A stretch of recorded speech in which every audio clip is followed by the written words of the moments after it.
It is 2024, November 5th. We're in the middle of what I'm being constantly told the last election we're ever going to have and all that. What's interesting is that both parties are telling me that same exact thing, which I find charming in a strange sort of way.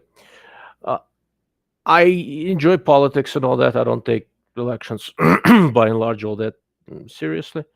But every 4 years, this is pretty much as close as I'm going to get to gambling.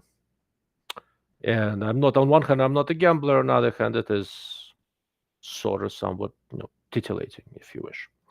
So Mr. Gun-toting Minnesotan is making an attempt to join me. He is trying to figure out how to get his camera and microphone running. So he's in the background doing his thing. Once all that is worked out, I'm going to add him to the stream. Somewhat unusually for me, I do not. Okay, I can hear him, There but it is. Can you hear me all right? I can hear you. I can hear you well, Okay. and I assume other people should also hear you. But I cannot see you. I still see this a standard like default Logitech Mevo picture.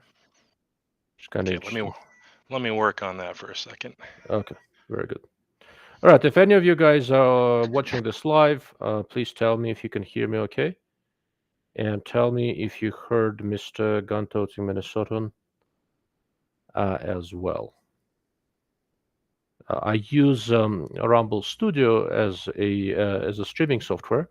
It works reasonably well for me, but every once in a while, it's kind of a work in progress type of thing. Every once in a while, they get weird quirks, and I haven't had too many guests since I started using this. So I don't know with a great degree of certainty how well it works for guests. All right, Mr. Red Headed Stepchild says yes to all. He is listening on locals, so if locals has sound, so does everybody else. I have a new headset that I'm shamelessly testing you guys. I've been trying to find some sort of a small headset because I do a lot of live streams when I travel. That doesn't take much time. So I found this gaming earbud that has a boom microphone. So hopefully the sound is coming through well. This is the first time I'm using this thing. Mr. Jeff B, 1961. I hear both of you. Wonderful. Okay. All right, so he's working out the camera issues. Yeah, I'm sorry about that, man. For whatever reason, it doesn't want to deselect the Mevo option there. Okay, so just reload the browser. It was giving me trouble when I was setting up the live stream. Also, naturally, like on one day a year, on election night is when this thing is gonna start giving me trouble. Yeah. But we'll be here for a while. There is no rush. All right, I'll back out and try to enter back in. Excellent. Let's do that. And I'm also hoping that Jeff says mix sounds fine. Excellent. Thank you, sir. I have a long history of microphone troubles, so I think I have a chip on my shoulder about those. Where was I? All right, so let's see. Oh, I see his face. Yes, I see a face. Now you need to turn on the microphone, man.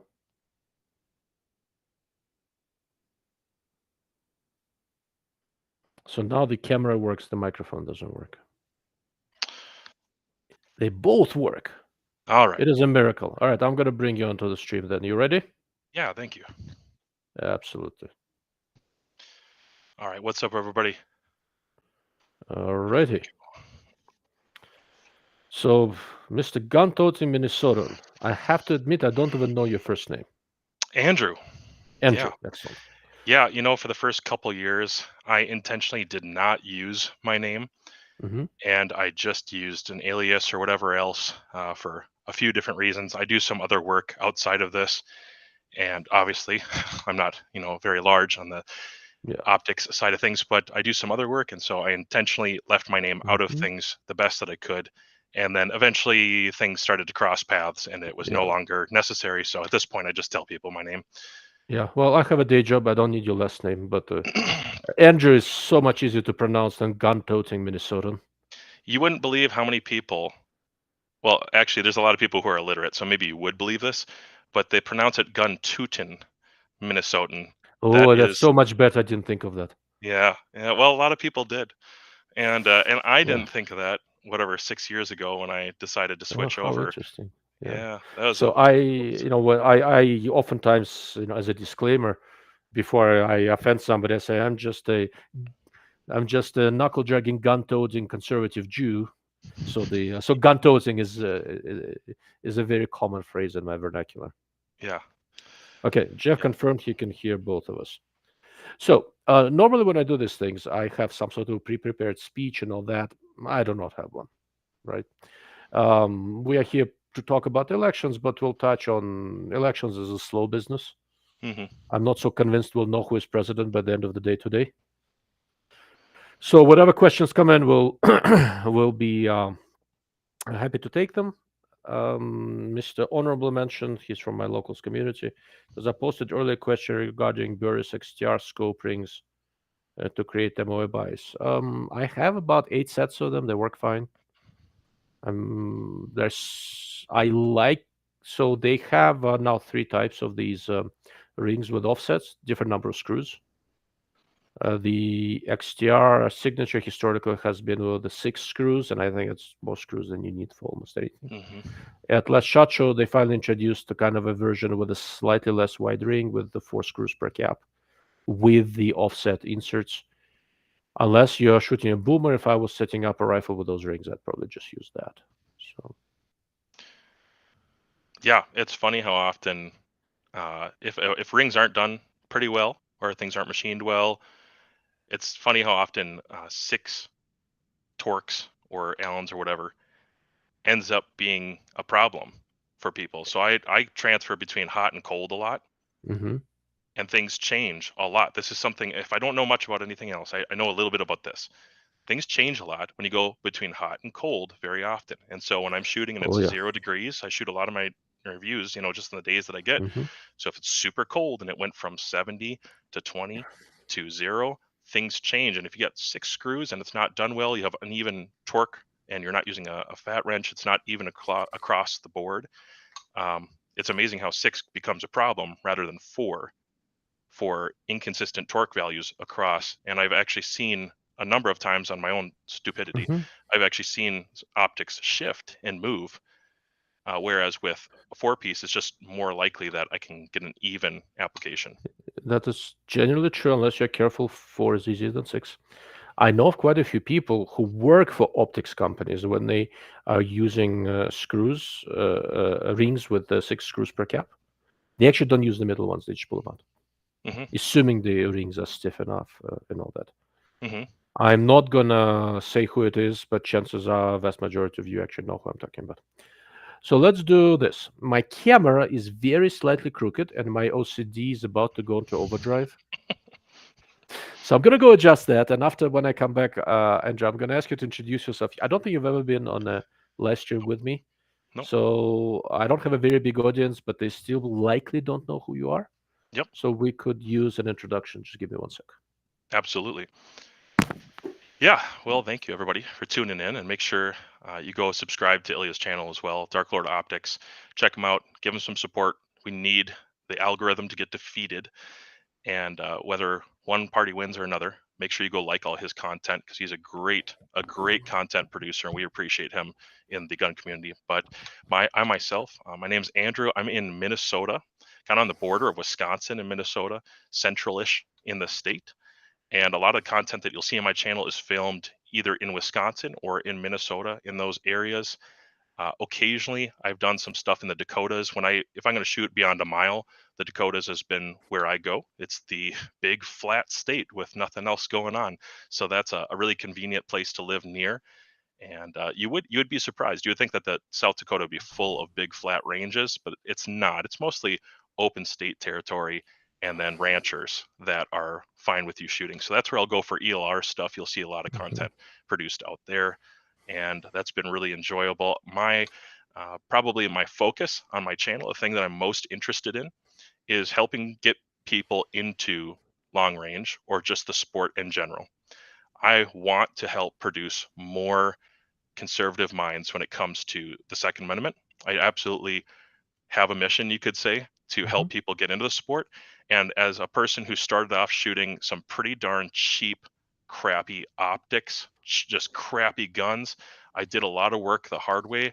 I didn't have the internet for a reference to figure out why are things inconsistent. I was one of the guys shooting SWFAs with a mil quad and MOA turrets. And so, like back in the day when that was hot stuff too. That was cool. That's kind of where I started out. And I've progressed over time. I'm not an expert in optics the way that Ilia is at all. I have not gone to school for this, so I don't try to present myself as an optics expert.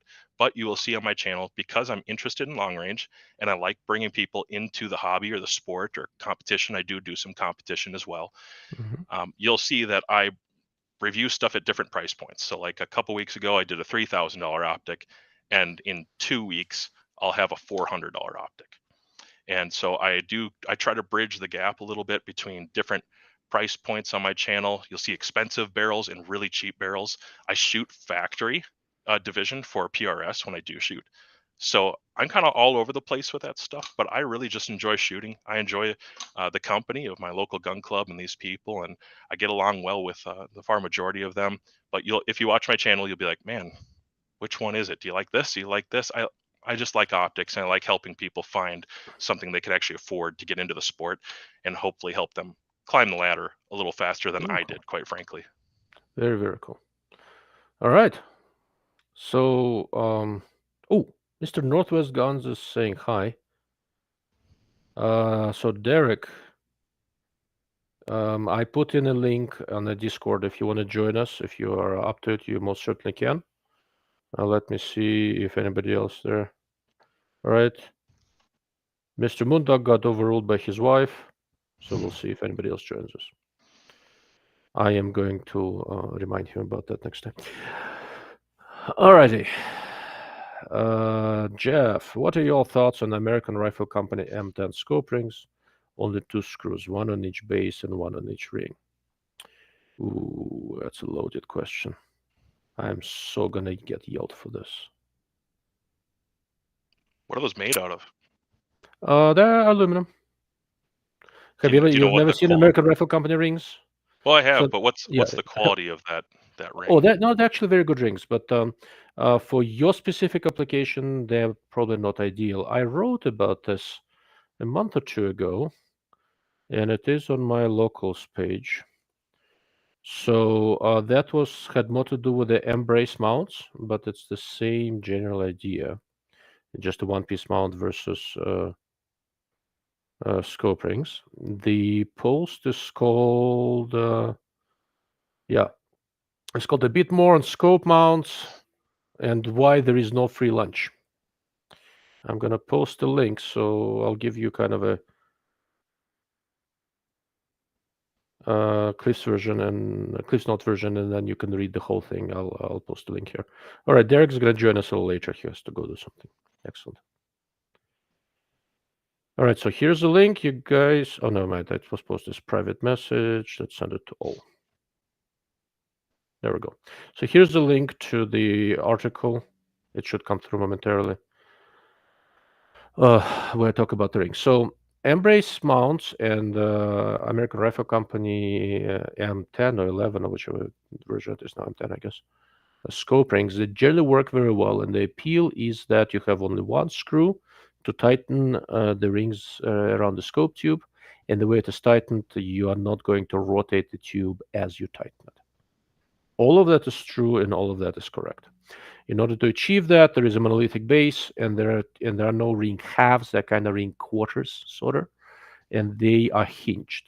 The mount is made out of aluminum. The hinges are steel pins. You tighten that one ring to a very high torque value, I think around 60 to 65 inch-pounds. And it all works out nicely, but the only real weakness of this design as well is the hinges, as you can imagine. It's not a problem for vast majority of the people, but I now know of several people who had, when they went really, really cold, who had the aluminum around the pins crack and come off. Okay, because what happens when you go to cold temperatures, and you were just talking about shooting when it's hot and when it's cold. I am now in my I call it a workshop. It's my garage, and I'm sitting behind my table, the ping pong table. I have many scenes. One of them I played tournament table tennis. I'm about to play in US Open. But it's freaking cold. It's 40 degrees outside. It's going to get down to the 20s tonight. Aluminum contracts faster than steel does. Steel is not super compressible. Go through some number of these cycles. There is a reasonable probability of the aluminum around the hinges cracking and pieces breaking off. In that article that I posted, I have some pictures from a friend of mine who had 2 mounts. He's out in Utah. He shoots a lot of Canaveral 22 rimfire competitions. And last winter, it was just horrible, cold, nasty, everything froze. Then he got home, started looking carefully, and realized there's some aluminum missing around the hinges. Wow. So, yeah, I mean, I've seen that too with people. Not that mount. Actually, I didn't know that mount was 65 inch-pounds. It's a single screw, and where it's tightened, he really puts a lot of torque on it. So there is no play at all for thermal expansion. And expansion is not really much of an issue, right? Because aluminum expands faster than steel. But contraction, it turns out, is an issue. Again, there's a ton of these out there, and I know of maybe 5 or 6 cases where this happened, right? So this is not a reason to not buy this mount. But if you spend a lot of time shooting in sub-freezing conditions, I'd consider something else just from a purely statistical standpoint.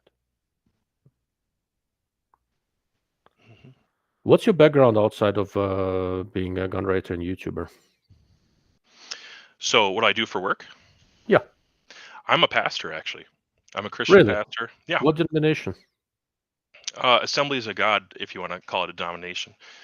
Okay. I would be fine with. Me. I know very little about different flavors of Christianity, other than like American Christians more than others. They don't usually try to kick my ass. I grew up in Russia. It's all different out there. Well, you grew up around a very strange form of Orthodox Christians who are strange. They are very strange. I'm glad that they proclaim Jesus as a Christian. I'm glad for that. I just wish they would proclaim it a little more authentically in their life, because that is a I'll tell you a form. little bit of a story about Russian Orthodox Church, which might get a hit on me with Russian Orthodox people, but hey, it's okay. So one of the traditions I do, usually if I'm not going to be holding guns, and on YouTube we can't hold guns anyway, I usually have something like this with me. And this is election night. If your religious beliefs preclude you from doing this, it's your loss and my gain. I could if I wanted to. It wouldn't. Okay, it wouldn't be a problem. I mean, Jesus. You just didn't come prepared. I don't drink, and the reason that I don't drink is probably more so to help my friends who want to quit. I try to be somebody who I hang around with a lot of people who can't handle their drink, and so even though I can, I'm fine. I don't mind just abstaining from that completely, so I can be a good resource for those folks. But no, it doesn't bother me in the least. Jesus turned water into wine, if you've ever heard the story. He should have gone a little further, distilled it, and made it into, this is the best bourbon I've ever tried. So. What are we drinking tonight? What is it? This is called, it's unfortunately very hard to find. It's called Heel Rock. Okay. They use a Solera method that was originally developed for rums. So I avoid alcoholism by very different means. The stuff I drink is so expensive, I just can't afford to be an alcoholic. Yeah, that works. No, having grown up in Russia, Soviet Union, I've been around alcoholics a lot, and it's a terrible and horrible thing. So it's a good thing that you can lead by example. I haven't had to, so let's hope that Trump wins. Yeah, I'm trying. I'm hoping. I don't know. So can I put you on the spot? Absolutely. Okay. So I'm not. This is your live stream, so I'm going to let you dictate conversation, and we'll take it slow because it's you really don't have to, and I don't hide anything. Yeah. You may not like the answer, but I don't hide anything. We're on the same page. I'm the same way. Yeah. So when it comes to Trump, I just got done voting right before this. Came in, and I told my wife when I came in, and this might not make me a lot of friends, but I said, I just voted, for the lesser of two evils in my own mind. I voted for a guy who has a personal lexicon of 50 words, and I don't like many of them, but he's better than this woman would be, and better than the man that's in the White House now. I'm not super excited about him, especially when it comes to actually representing, let's say, the 2A community. I'm not super excited about him, but I feel like he's got some people around him that help navigate him in a more appropriate direction or to be more useful with some of those values. What was your feel about when you realized, okay, it's going to be Trump and Kamala? So I'm gonna post another link. I also have a Substack. I like writing, right? So I'm an immigrant. I had to learn this language, so I like using it. Unlike Trump, I don't know what that is, but it ain't English. So, and I'm gonna read the first line from it, and that'll tell you, and then I'll give you some more detail.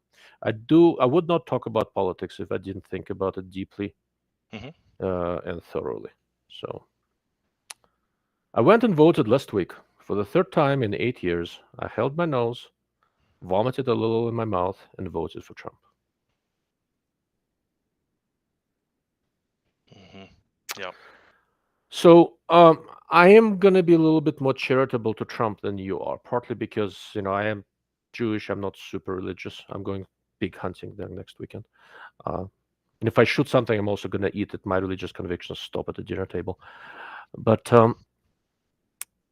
he speaks like a retard.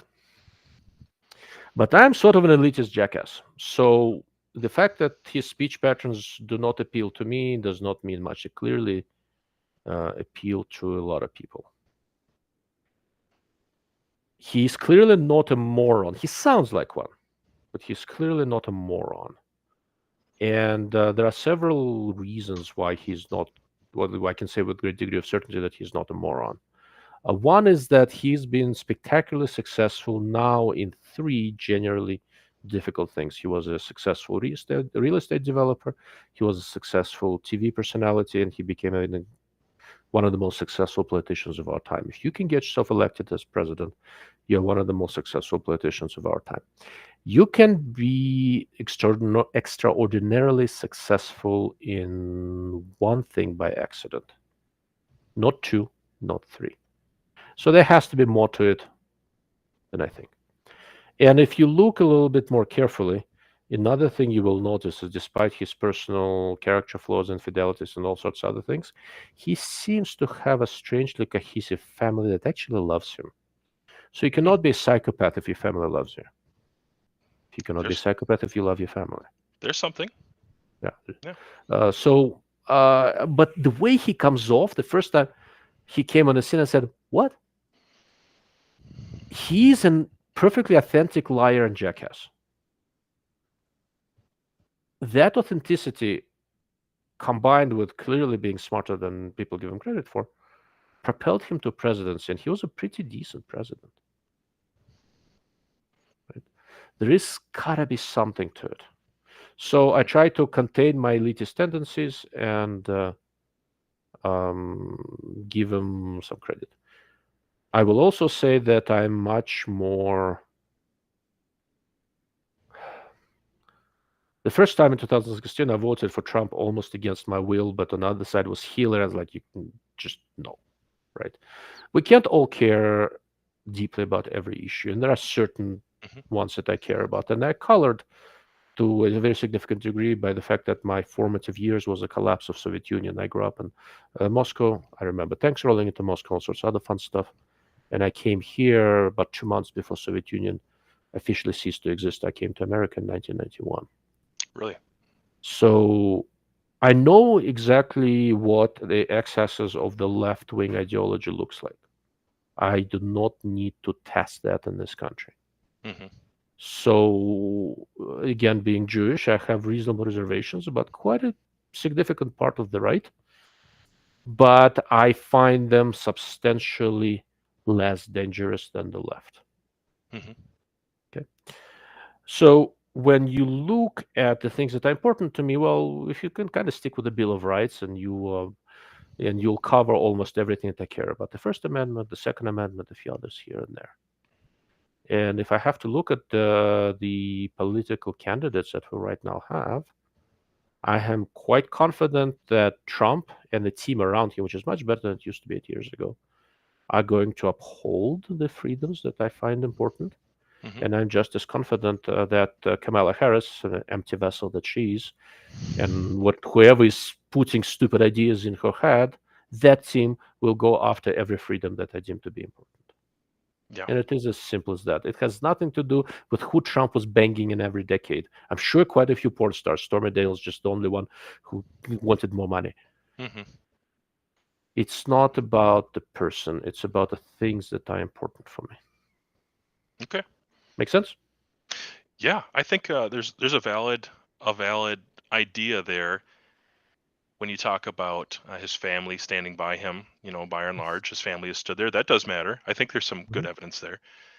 And then also, I think that one of the strange skills that some leaders have, some leaders, they themselves are the charismatic, great ideas, inventive kind of person. Mm-hmm. It's them, and they get people around them that help them flesh their good ideas out. Mm-hmm. And then other leaders are people who just seem to get stuff done. They're very type D in the disc profile. They're very type D personality. Mm-hmm. And what their skill set is bringing people in who have really good ideas, and they themselves know how to bulldoze things and get it done. And I kind of lean towards Trump must have the ability to bring in people who are more knowledgeable than he is, which you would need to do as a president. You can't be an Sure. expert in everything, especially if you're coming from the business world. That doesn't transfer directly into politics. So what you just described is a good businessman, basically somebody who can pick people. And Trump Hmm. does not have all that great of a track record with picking people. I'll be honest with you. During his first presidency, there was a bunch of swamp creatures there. Yeah. The team that's around him now is encouraging. No, I mean they'll all have their own infighting if Trump gets elected, and we'll see who sticks. I just want somebody to videotape Elon Musk going through some enormous building in Washington D.C., going, "You're fired, you're fired, you're fired, you're fired." Right? Or what exactly is it that you do here? Right? Yeah. Yeah. I mean, that's the dream, is that there would actually be some accountability. I think that's something that people across culture, actually, I think people long for accountability, both to be personally held accountable, that somebody would actually care enough Mm-hmm. about them to hold them accountable and expect greater things of them. People you respect, you have higher standards for, not lower standards for. So one of the reasons I despise the doctrine of the left is they don't respect people. They believe you're stupid and they want to keep you stupid. And it's beneficial to them if you're stupid, actually. And so they don't respect people. They don't have high standards. But I feel like I see that expectation and that way of being in a lot of conservative minded people, of like, let's expect greater things of them. Let's believe that people could do something more. And I see a little bit of that in the Trump rhetoric too, from time to time, certainly from some people on his campaign staff that anyways, yeah, I'm going to rabbit trail if we go too far down there, but No, no, that's perfectly fine. I'm actually going to stay on that trail because there's something you almost said, but I think you're missing.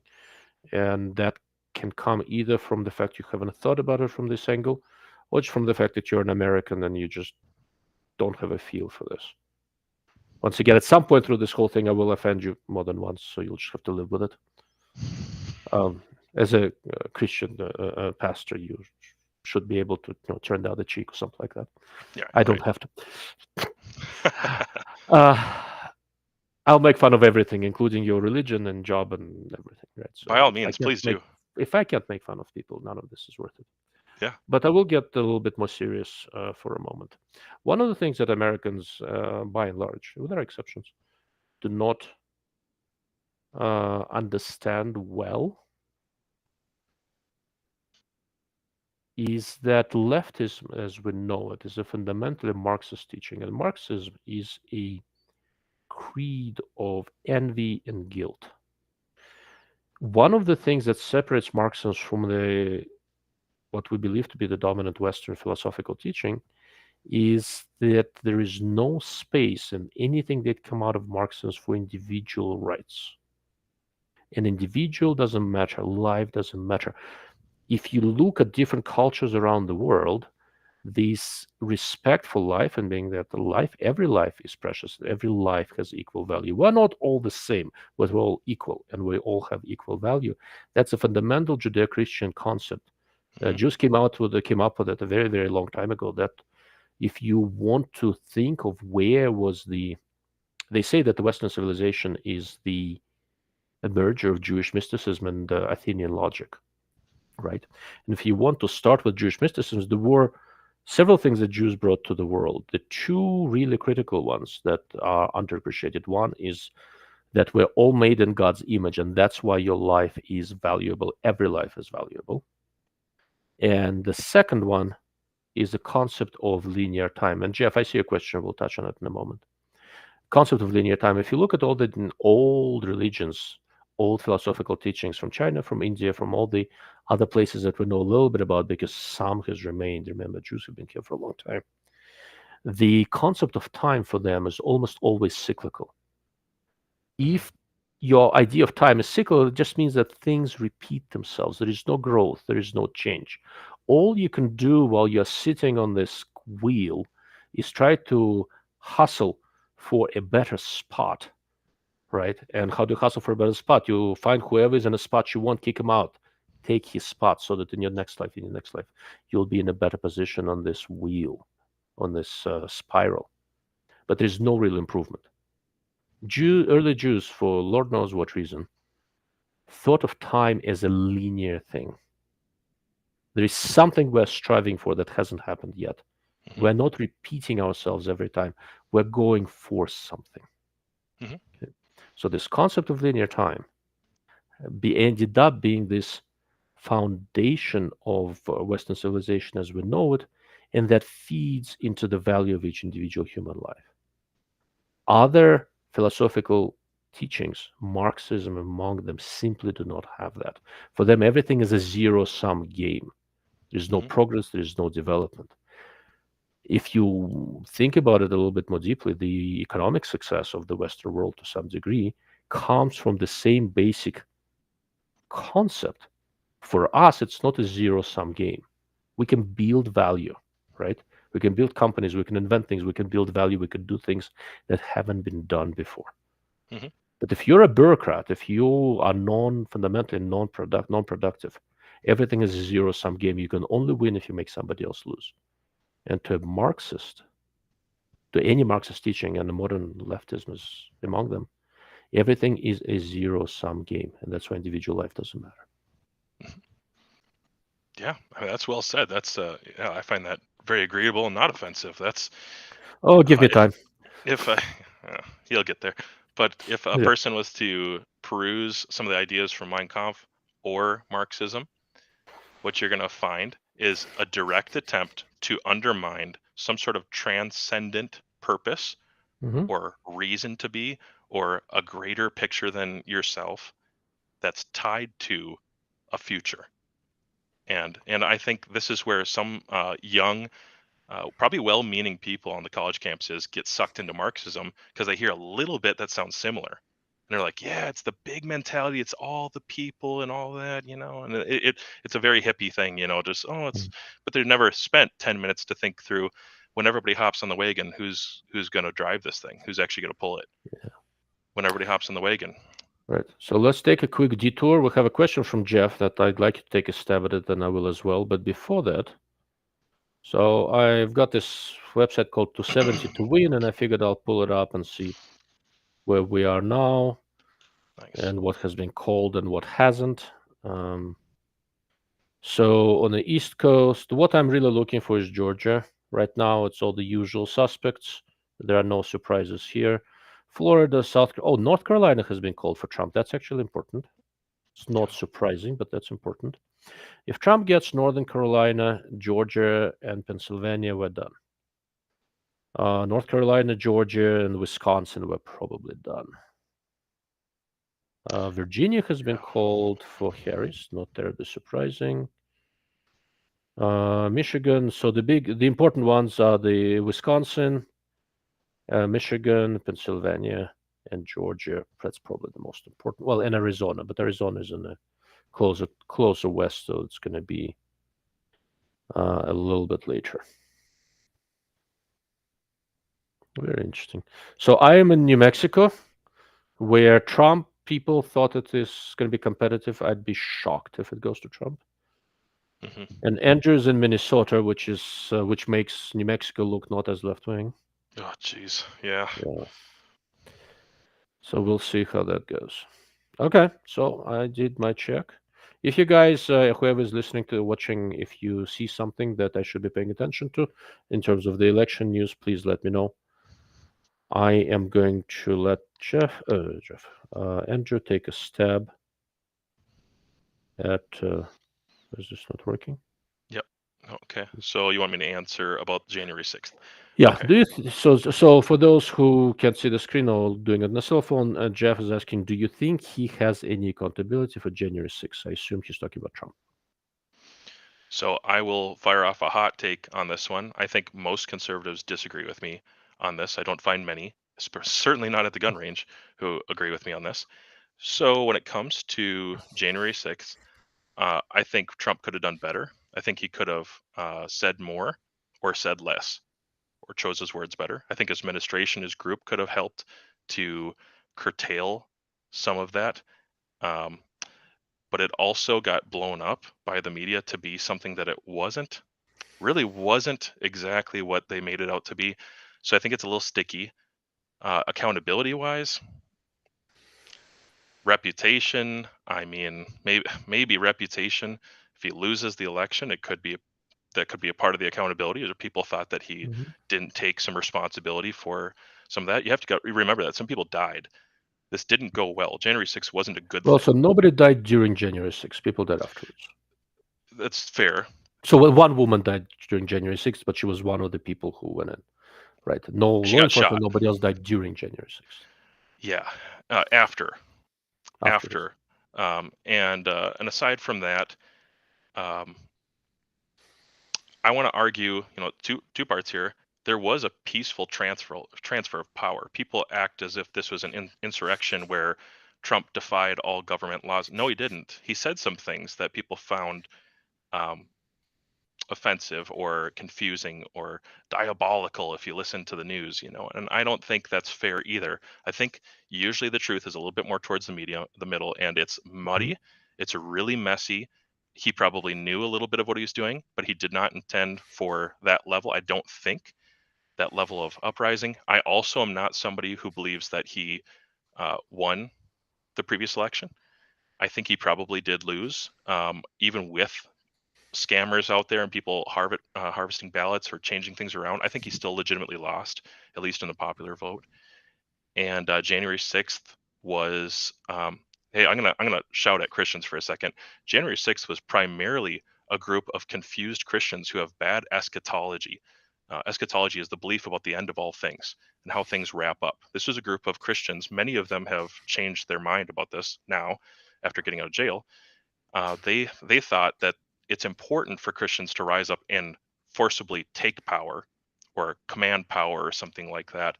Um, and yeah, I would just rebuke those Christians in the first place. That was a mistake. That didn't go well. This isn't the intelligent way to win in any sort of way. And I wish that Trump personally, I wish that he would have um, responded better to that. I don't think it was an absolute win for him. Wasn't a slam dunk.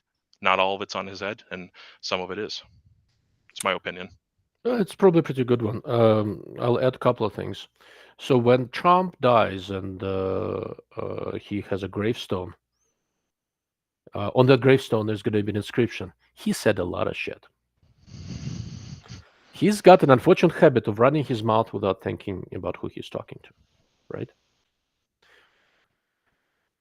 My best guess, and there is some reasonable evidence for that came out of Twitter files after Elon Musk bought Twitter. There is reasonable evidence that Trump said all sorts of shit. He did not, in his wildest dreams or nightmares, thought that these people actually going to go and decide to go and riot in Washington D.C. I don't think it was much of an insurrection. It's the only time in history I'm aware of what people went to commit insurrection while being unarmed, because the crowd was unarmed, which Hmm. none of this makes sense to me, right? And when Trump saw what was happening, he hit Twitter and tried to and other social media tried to post messages saying this is not good, settle down, go home, etc.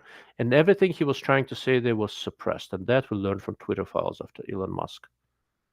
So does he have some responsibility? Yeah, he said shit without thinking about it. Did he intend for this? Was the intent for this? Probably doesn't look like it. Probably not. We don't know with certainty. Could he have handled losing better? Yeah. Did he lose the election? Yes. Was it rigged against him? Yes. Was it illegal? No. He lost the election to a significant degree because, in my opinion, because social media companies leaned on the scales, suppressed some information, allowed others, etc. It was not illegal. Okay. They shouldn't have done it. It's un-American. It is not illegal.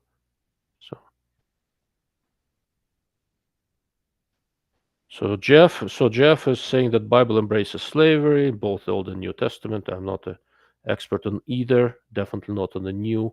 I can have Andrew address that. Old Testament does not embrace slavery.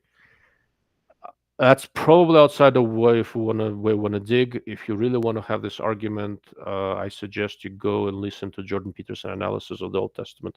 He actually has very nice coverage.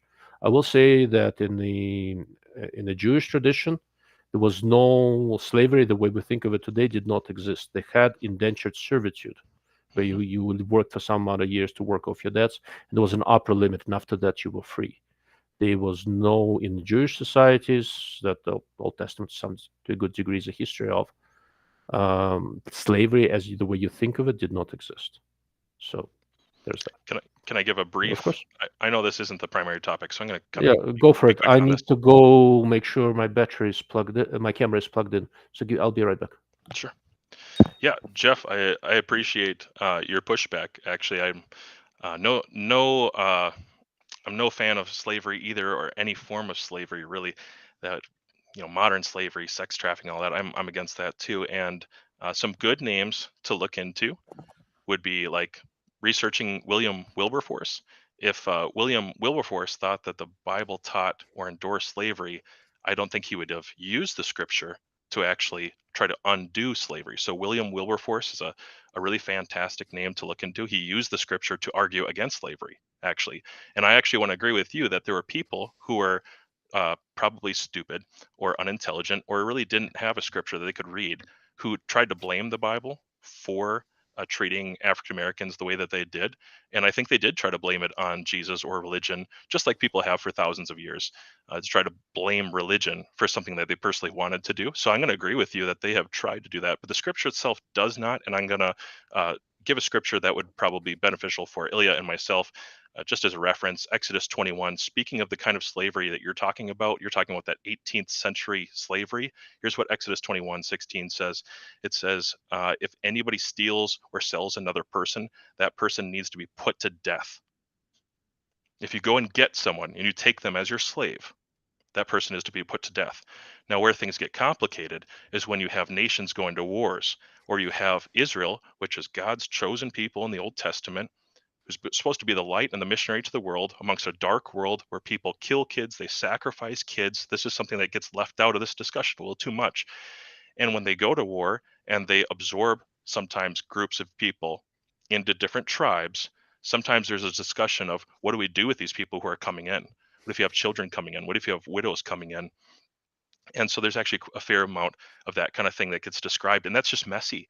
And God knows that. That's just part of the part of, I guess, the curse of humanity is that everything is messy. So we don't look at the Bible as something where everybody that's in there is perfect and everything is good. Some parts of the Bible are descriptive, and some parts of the Bible are prescriptive. And don't confuse the two. So what I read out of Exodus is a prescriptive bit about do not go and take someone by force, stealing them away or selling them, sex trafficking, the kind of things that were common among the Amorites and everybody else. Don't do that, because that person should be put to death.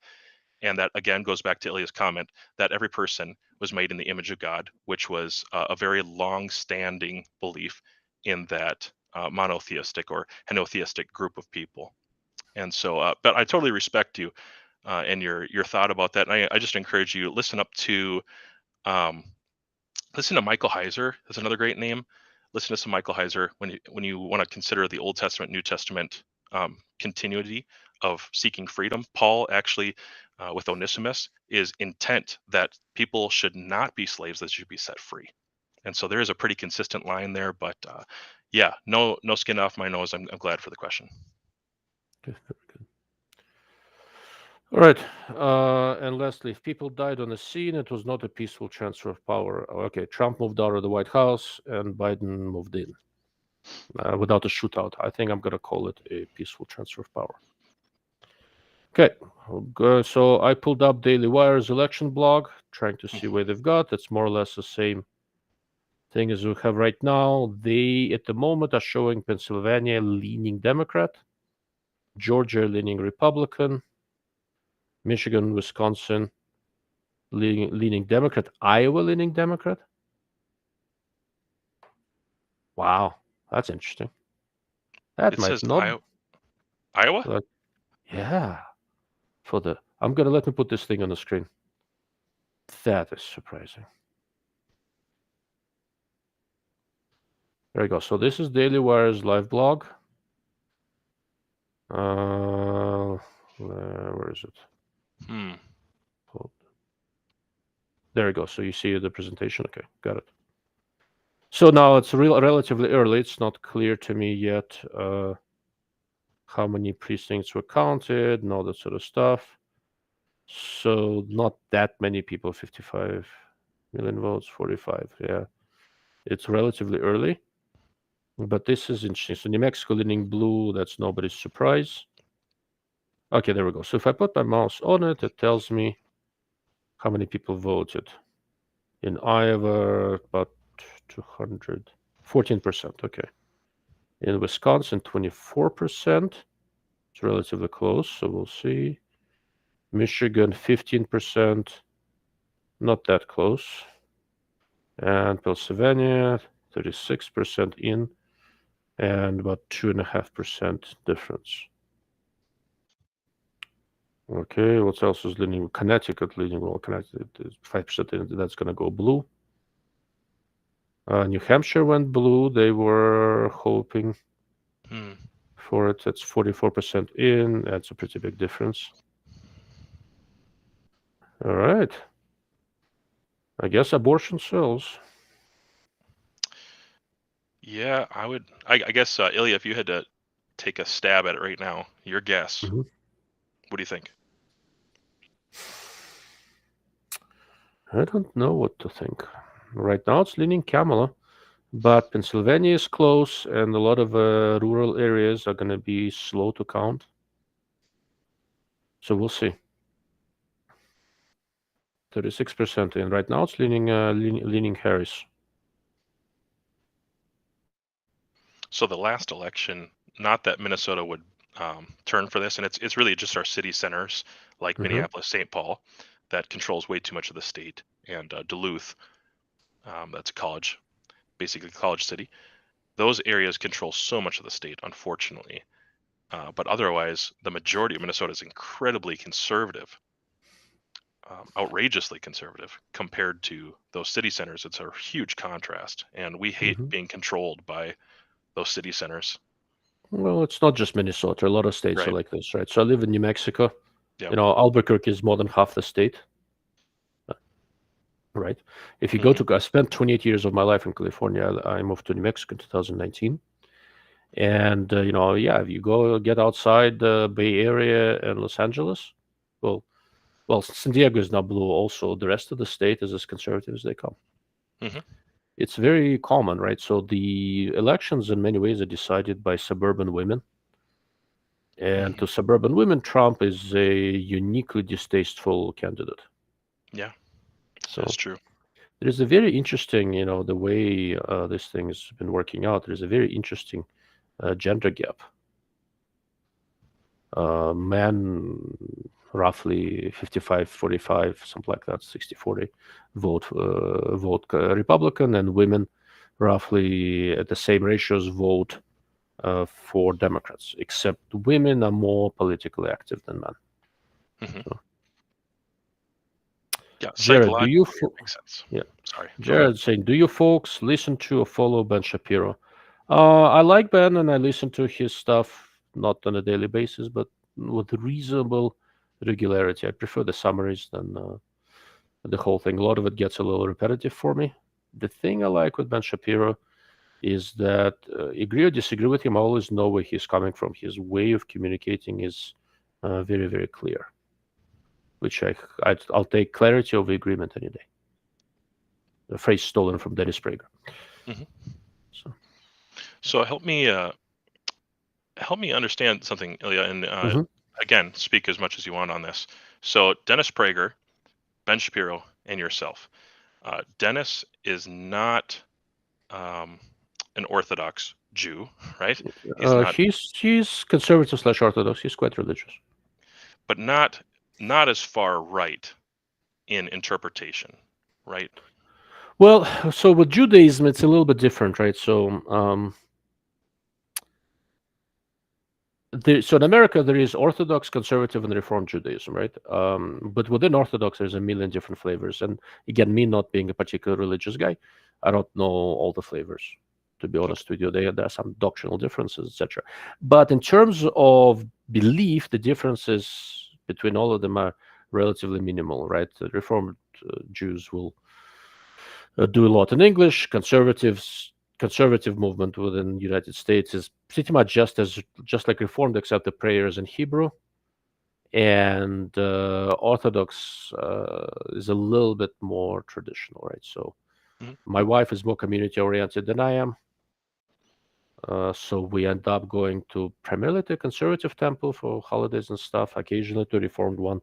She somehow manages to have good relations with all of them. So my wife is originally from Israel, so she's very active in all the pro-Israel advocacy. Sure. So she's very immersed in this whole in the Jewish life in Albuquerque. Not a lot of Jews in Albuquerque, and I usually hang out nearby, make sure everybody knows what I do for fun, so that they're nice to my wife. Yeah. So, Good stuff. and the gun thing is the least objectionable thing that I do. Um,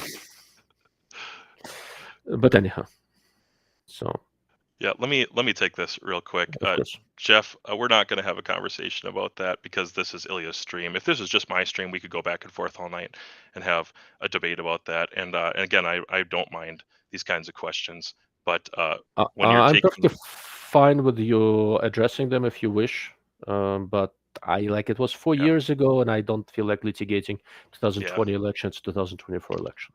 yeah. Well, his But I don't. reference, Well, not that I don't mind it either. So. well, it's just his reference. He's going back to a New Testament passage, which is Oh, okay.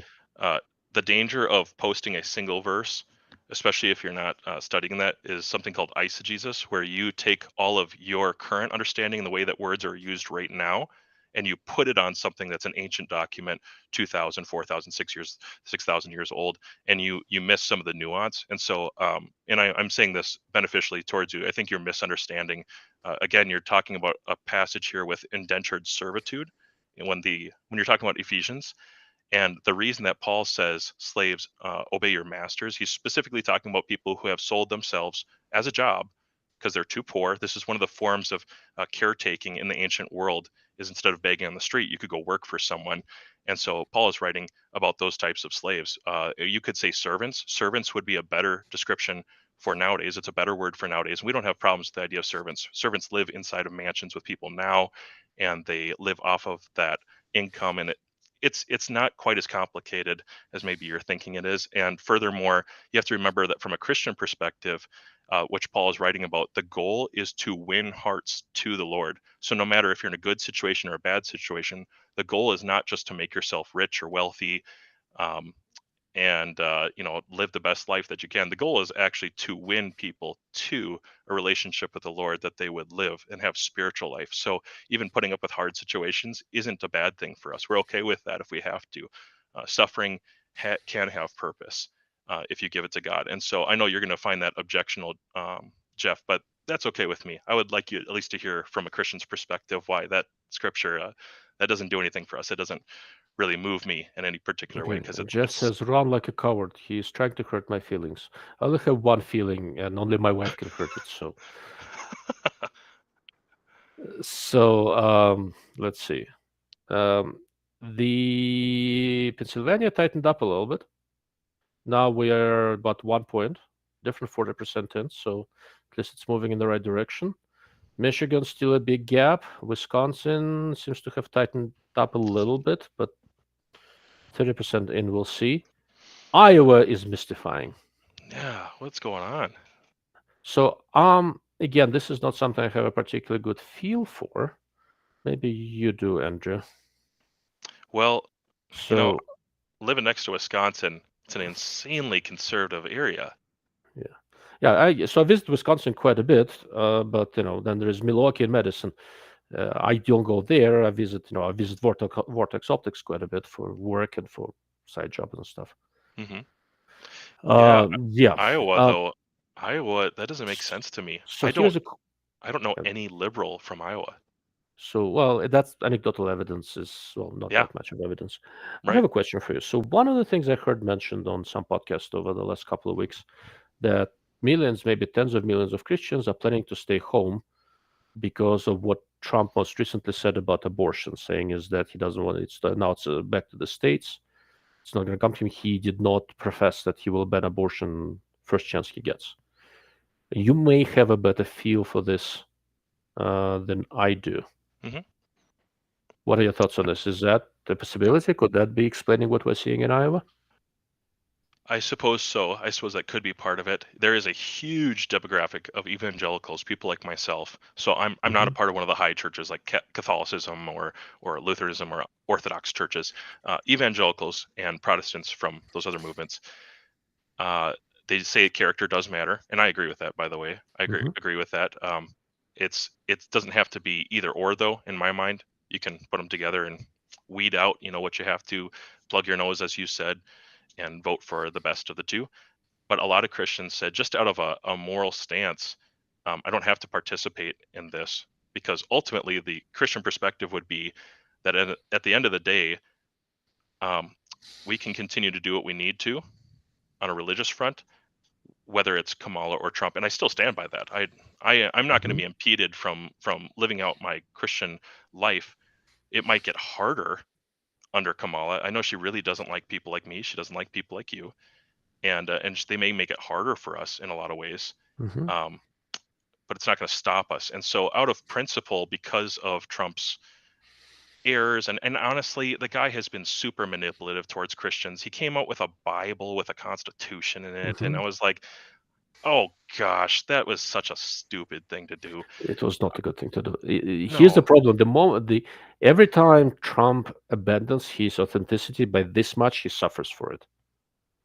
Authenticity is the thing he really has going for him. He has to stick with it. And again, he did say it's his last election, so yeah, we'll see if that worked. yeah. I think you're onto something, though. I personally know, you know, a good handful.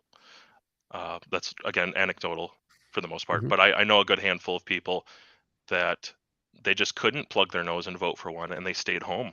And it kind of chafes me a little bit. I don't get psycho about it, but it does Hmm. chafe me a little bit. And I'm like, well, I have kids. I'll say that when it comes to the trans agenda and things like that, that's a big deal to me. I consider that in the moral category. And I also Hmm.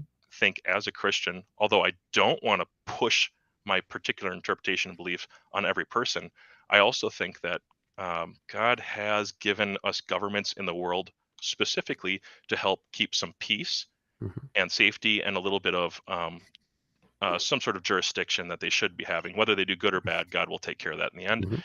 But when I look at our governments endorsing what I would personally call mutilation of children and hurting children, That's very damaging, accurate. yeah, damaging the psychology and the heart and eternal, lifelong damage, irreversible damage. I see this kind of stuff that's happening to kids, and at least 14,000 that we know of from just this last year.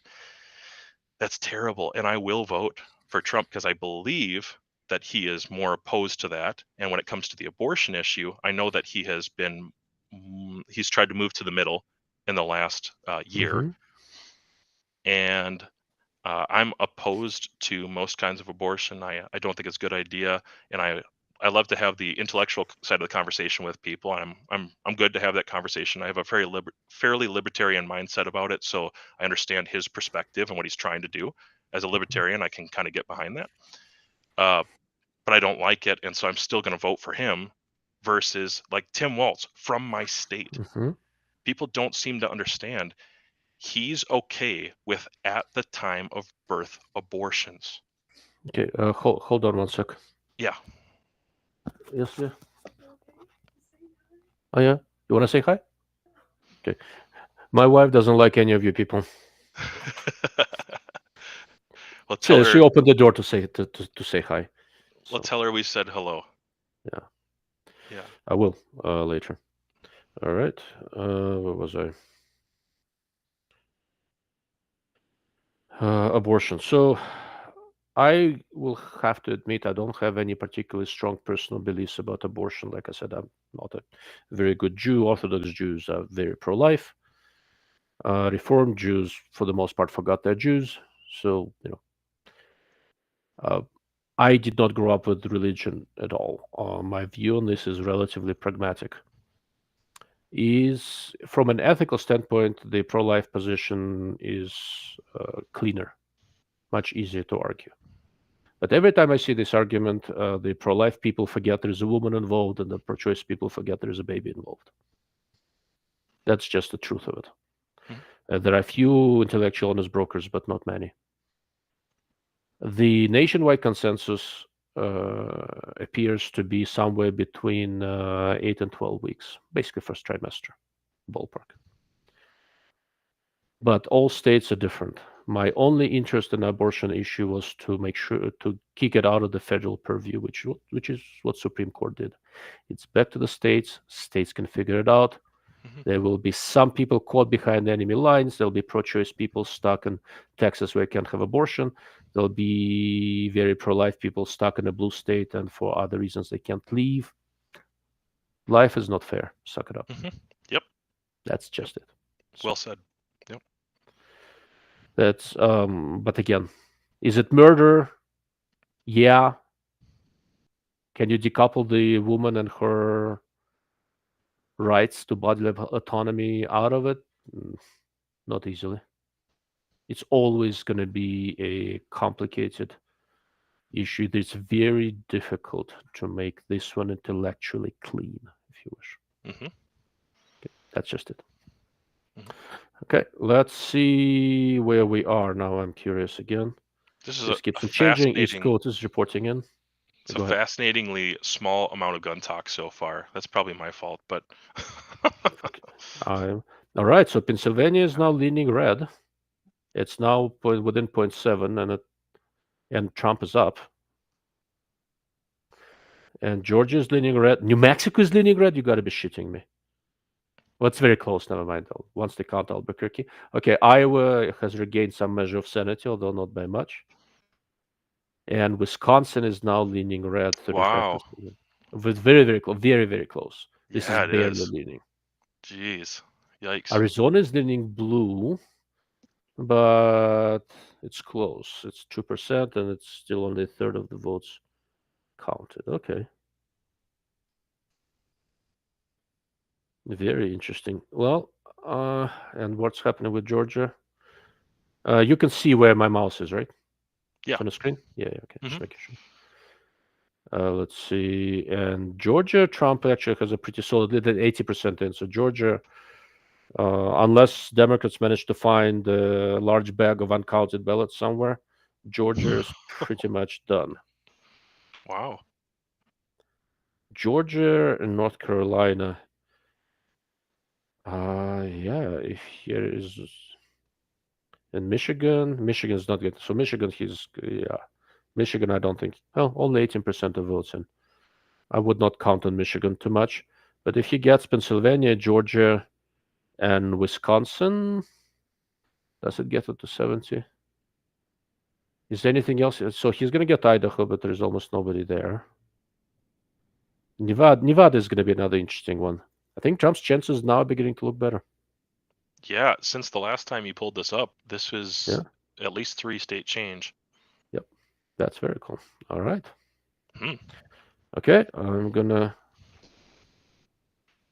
So. That's interesting. So Derek is still having a religious argument. Jehovah also says we should be staying neutral and shouldn't choose a side. Yeah, I don't think he was talking to me. So Link is in China. Is New Mexico supposed to be leaning blue? So New Mexico is generally a very blue state. It used to be kind of a blue dog state. Oh, Mr. Moondog is here. Let me let him in. All right. Senor Moondog. All right, I do have an optics question from Jeff. So, Jeff, if I run away from this conversation, you're gonna call me a coward again or not? Just checking. I'll answer it in a moment. Anything you say or type, canon will be used against you if I so choose. Okay, Mr. Moondog is trying to figure out his camera and microphone issues. Let me know when you're ready to be edited in. So Jeff is asking about Burris Veracity pH scopes. All right, he says, I don't think my connection is very good, but I'll try. That's the private message he sent. So I have not done a full test of Veracity pH scopes. I generally like them quite a bit. I have shot with them a fair bit when I visited with the Burris Optics Challenge up in Wyoming last summer. I think they are a serious step up. I like the small one the most, the 2.5 to 12 by 42. The reticle in it is arguably one of the best hunting reticles that I've seen to date. It's very similar style-wise to the reticle in the Revit Accuroscope. It's like an evolution of a German number one. There's a thick vertical post that goes very close to the center, but not all the way up. And what happens, because it's a front focal plane scope, what happens is that you have a nice quick reference aiming point across the magnification range. The way the various Veracity pH scopes work, they have this clickless elevation turret that has a digitizer. So, and when you look through the scope, at the top of the image, there is a built-in display. So when you dial, you know how much you have dialed. This is brilliant. That's the way of the future. You never have to look away from the scope. Okay, and in the future, they haven't said it, but I'm sure they will. I'm sure Gen 2 will have Bluetooth capability, so you can take range from a laser rangefinder and also display it in there. So, and you can have a, and there is a ballistic lookup table in there. So you can dial, and it can tell you how much you've dialed, either in meters, yards, or in MOA. Okay, the only reason I have not done a full review so far is that they only have the Veracity pH scopes in MOA. I think MOA comes from the devil. The gods' angular units are milliradian, and I try to avoid MOA like the plague. I review one every once in a while when there is no other choice. But the moment I have a milliradian version, I'll be doing a review. It is a very solid Philippine-made scope.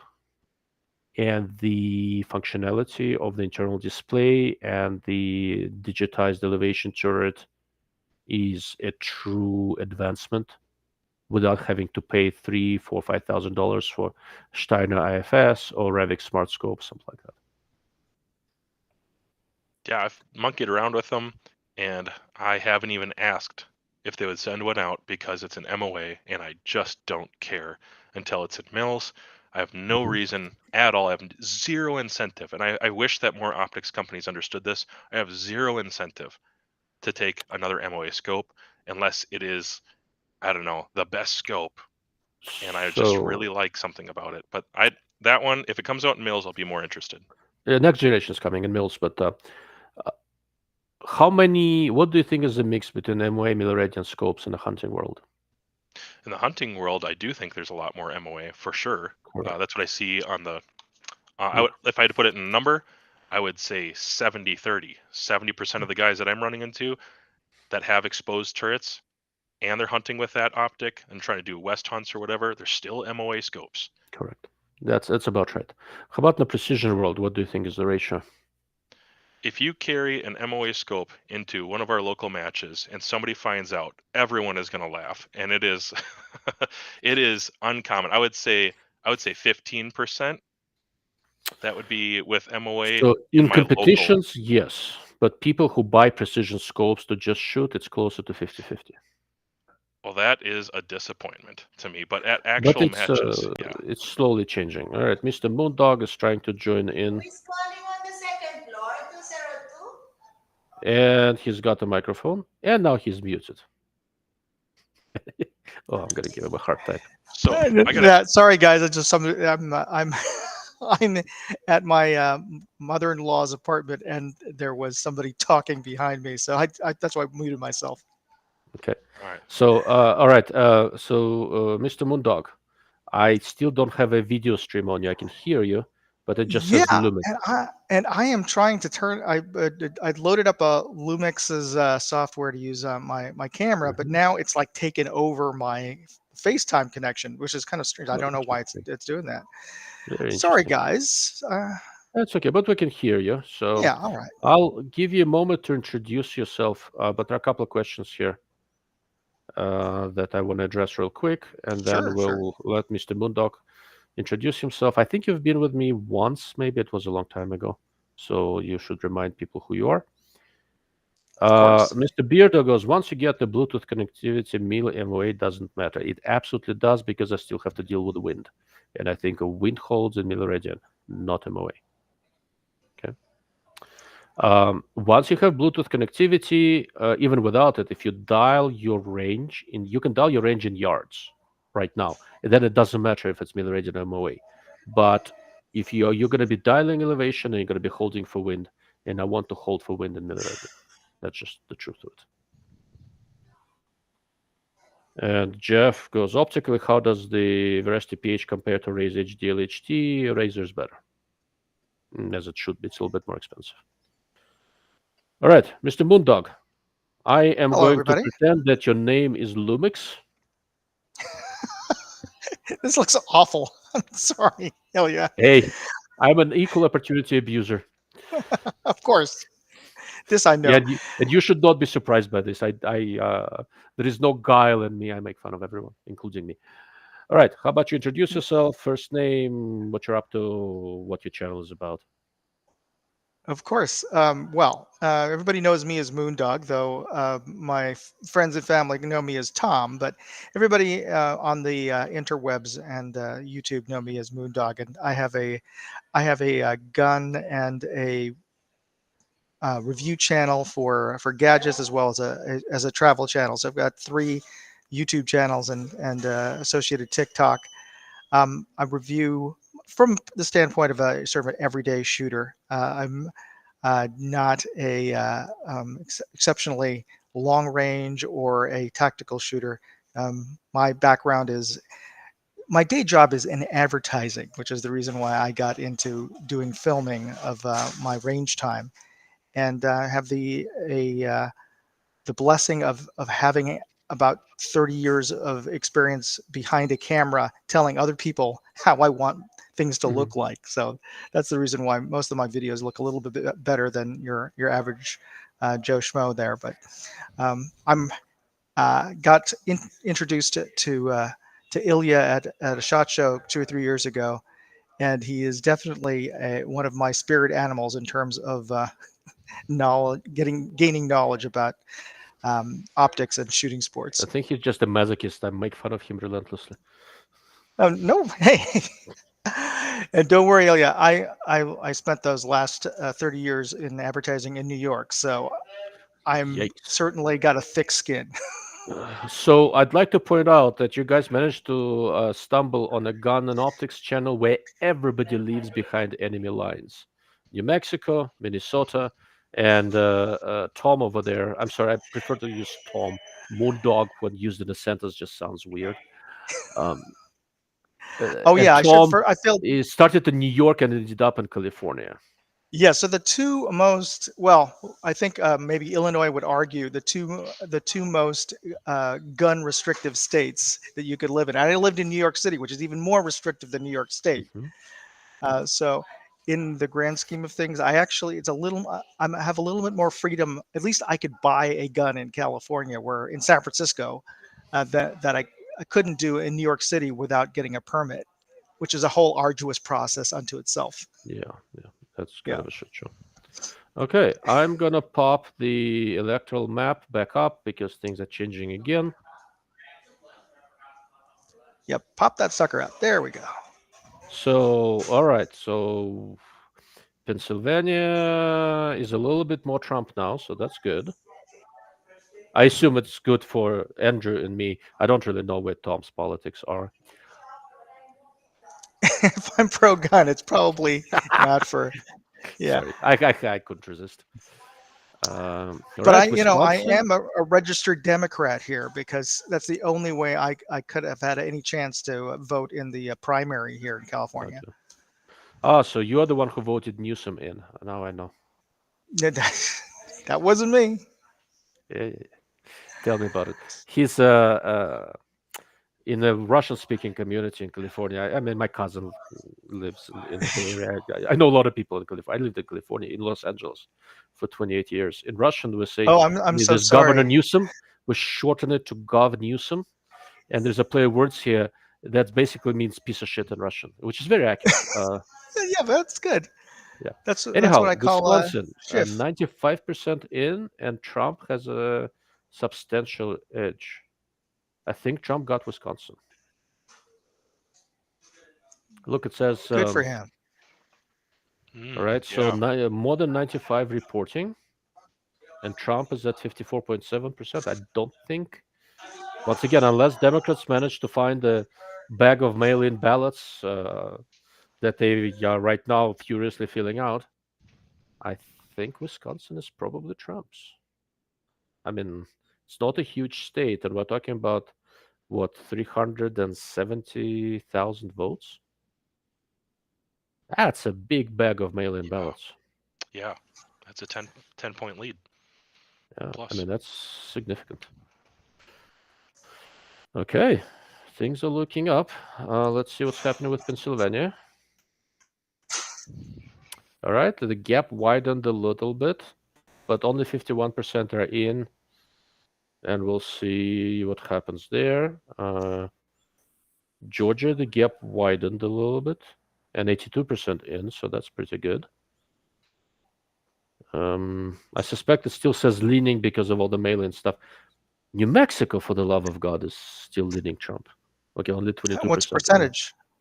Okay. 22%. Yeah. It's on the bottom of this. How interesting. I don't think New Mexico is going to hold. Arizona tightened, 52% in, and we are at 1% difference. Very interesting. So nothing from Nevada yet. Nevada is another close, and Michigan is a lost cause. So Michigan and Wisconsin are basically I'm inverses of each surprised. other. Michigan, I'm not surprised. The Muslims, I think in the end, Muslims were going to go and vote for Kamala for the same reasons why we vote for Trump. He's the lesser evil. To them, Kamala is the lesser evil, or at least You look at the and in that representation, regard, they're right. Once she doesn't have to run for election, her pretenses of supporting Israel are going to go away in a millisecond. So, very interesting. All righty, so let's go back to you. All right, Tom. Unless you figure out your camera issues, I'm gonna keep your Lumix off the screen. That's fair. Yeah. Deirdre, Hawaii is pretty bad. Yeah, Hawaii is very blue. I think that goes back to the original discussion we had on which state is the bluest. The bluest area in the country is Washington, D.C. That's where the government employees live. But to understand how blue New Mexico is, so the capital of New Mexico is Santa Fe. Santa Fe has, in the last couple of presidential elections, voted more strongly for Democrats than San Francisco.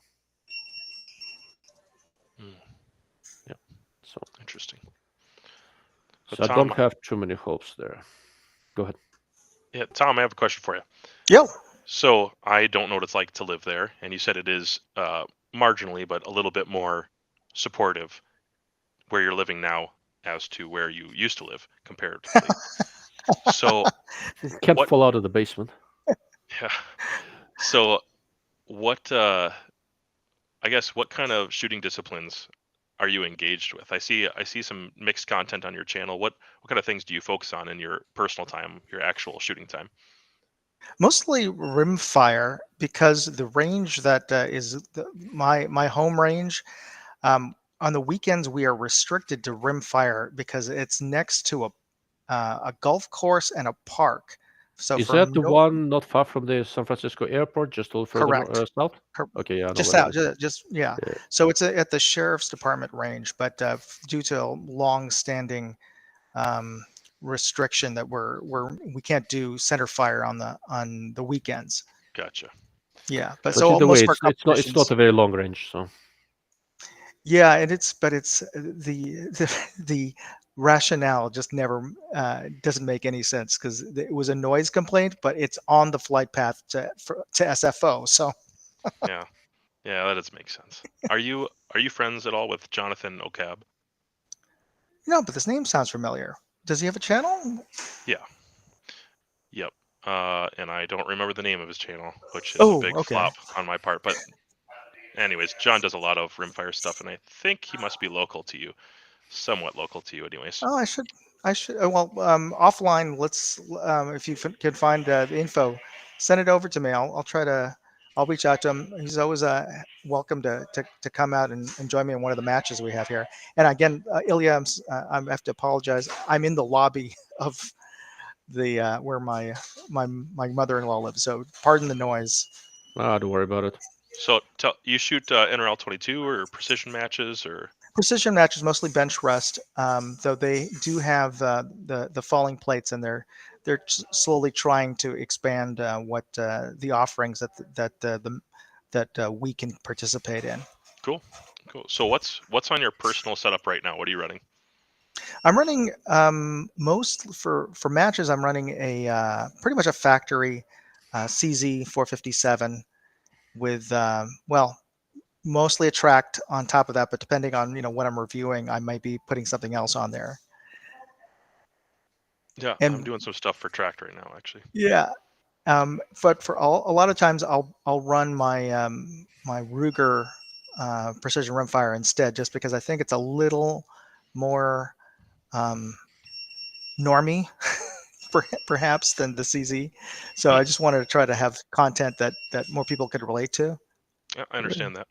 Very interesting. Yeah. I actually have a tracked 4025 by 50 on my rimfire right now that I'm finishing it testing. Well, that is something I would love to discuss with you, mostly because I have the Zeiss S3. Mm-hmm. And I do have some complaints with that design. The Zeiss or the tract? Same. Oh, Okay, same. what are your complaints? Okay, so I think you've played around with the March 5 to 42 or the Yeah, I have two of them. Yes. Okay, great optic. You get to the ends of range of travel, Mm-hmm. and it does change the image quite a bit. Mm-hmm. And some people One of the complain. side starts, yeah. Yeah, and it does get darker, and Mhm. there's some stuff there. So some people complain because they're like, hey, this price optic, just don't offer it if the image is going to get that bad Mhm. at the ends of range of travel. And some people have leveled a charge against this design, anyways. The S3 is the one I'm running. That past when you're functionally running past, Mhm. let's say that you're getting into the last 20%, bottom 20%, top 20%. That it is just Okay. borderline unusable unless it's perfect conditions outside, and even then it's Mhm. just not that great. And it's like, why even have it rather than just limit it? So some people limit it and some don't. There are different Right. versions of this scope. I have the Gunworks Revit Acura here, which is that same scope in a 30mm tube. Element Nexus Gen 2 is the same scope in a 30mm tube. And there it's limited. By the tube as it happens, right? The reason is that, so here's the catch. If you need that much adjustment, it's better to have it with bad image quality than not have it at all. That's the argument, basically. Yeah. You can agree or disagree with it, but that's basically it. Oh, I'm not an expert. I just know I've heard this from a lot of people. Yeah. They go into it thinking, I'm going to put I have a Triggers by Scar 55 MOA rail on my rimfire.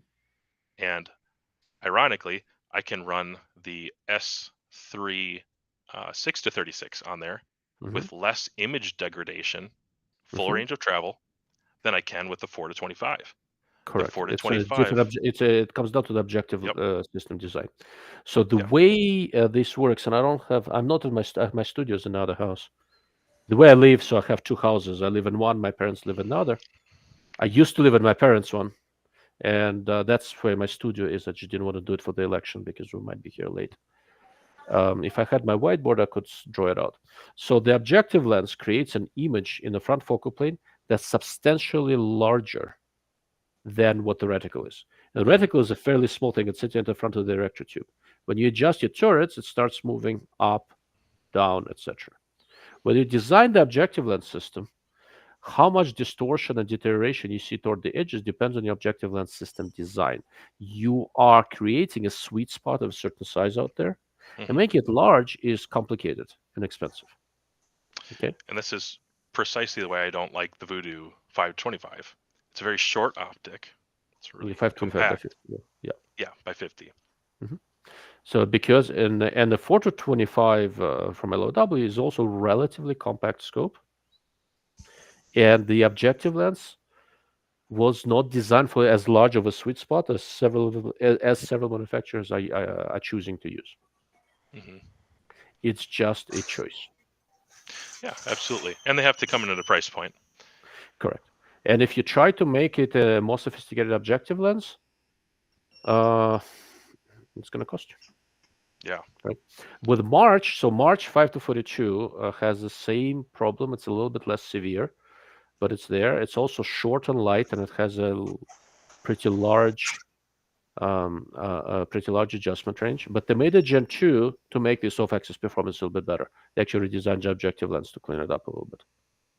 But here's the catch: there is no free lunch. You optimize one thing, you may lose something of the other. Everything is a compromise. Yeah. Yeah. So anyways, there's just one, this is just my personal opinion. Again, not an expert. I would have preferred that they took the Element route. In fact, I wish that Element Optics, which I'm friendly with, their 3 to 18, also very familiar, has a huge range. Yeah, has a huge range of travel, and that image is like somebody took a glass of milk and splashed it on the lens. When you get to the extreme ends of range, Correct. it's very milky. It's relatively common. The basic problem with limiting is that there is also sample variation there. When you assemble the scopes, where you see most of this deterioration is going to depend on how it was assembled. You might see it on one side, you might not see it on the other, etc. You want, for marketing purposes, you want to put a lot of adjustment range, although vast majority of people other than Rimfire ALR people will never use it, right? And then you want them to buy it because of the huge adjustment range, and then you want them to make sure they never dial that far. Yeah. Well, it's all about marketing, right? The bigger the number. Yes. That being said, all the brands I just talked about, I'm a fan of them. I own all those optics for reasons, and I've collabed with them for reasons. I like those designs, and I use them. I shot the 4 to 25 at a mile last year sometime, and I was so pleased with the image in that mid range of travel. I only needed 19 mils or 20 mils to get out there, and so it was great. It was a great image, even with the 50 millimeter objective and all that. It's awesome.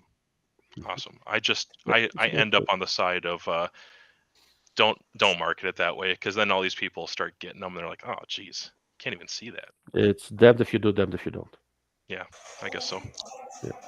All right, we've got a couple of questions here that I want to address, and then we'll pull up the election map again and see what's happening. So Mr. Beardo says he lives in Nevada and has more rights with a non-resident CCW in California than most resident CCW holders. I'm not entirely sure what that means. Are you saying that you can have a California CCW as a non-resident? That's kind of new to me. When I lived in California, CCW thing was just starting up. They were forced into it judicially. So I didn't have a CCW when I was in California. That's kind of interesting. Mr. Ling is talking. I don't know if you guys are on the hide. There was a guy looking for an expensive scope to shoot 300 to 600 yards for the AR platform. He has not fully decided yet, so I don't know. New SWFA stuff is coming soon. I would not be surprised if some of it popped out this month. So I have one of them in a safe behind me. So Jared, is interest in snub-nosed revolvers for concealed carry on the rise, or is it just me? To which Beardo said it's just you. I'm with Beardo on this one. Is it Beardo or Beardo? I'll blame it on the Russian accent. All right, Link, question for Andrew. Did you have any reviews coming up for Athlon? I saw quite some people reviewed their new Helos 420, and it seems nice. I no longer have a great relationship with Athlon. I probably not. I'll just put it that way. Not a good chance. All right, up to you. Okay. Link is talking about aspherical lenses. Will it help with the maxing out problem? That's too simplistic of a way to look at it. You need an improved optical design. You can do it with aspheres. You can do it with more conventional designs. You just need a better optical design on the objective. Okay, I think Mr. Moondog is going to bail out for a few minutes. In a few minutes. Yeah. I'm gonna have to I have to go pick up my daughter from school. But thanks for having me on, Ilia. Absolutely, anytime. So sorry for the awkward. It's okay. Now I'm gonna in my address book. You're gonna be forever known as Lumix. Okay. Good night. Right. Good night. Good luck.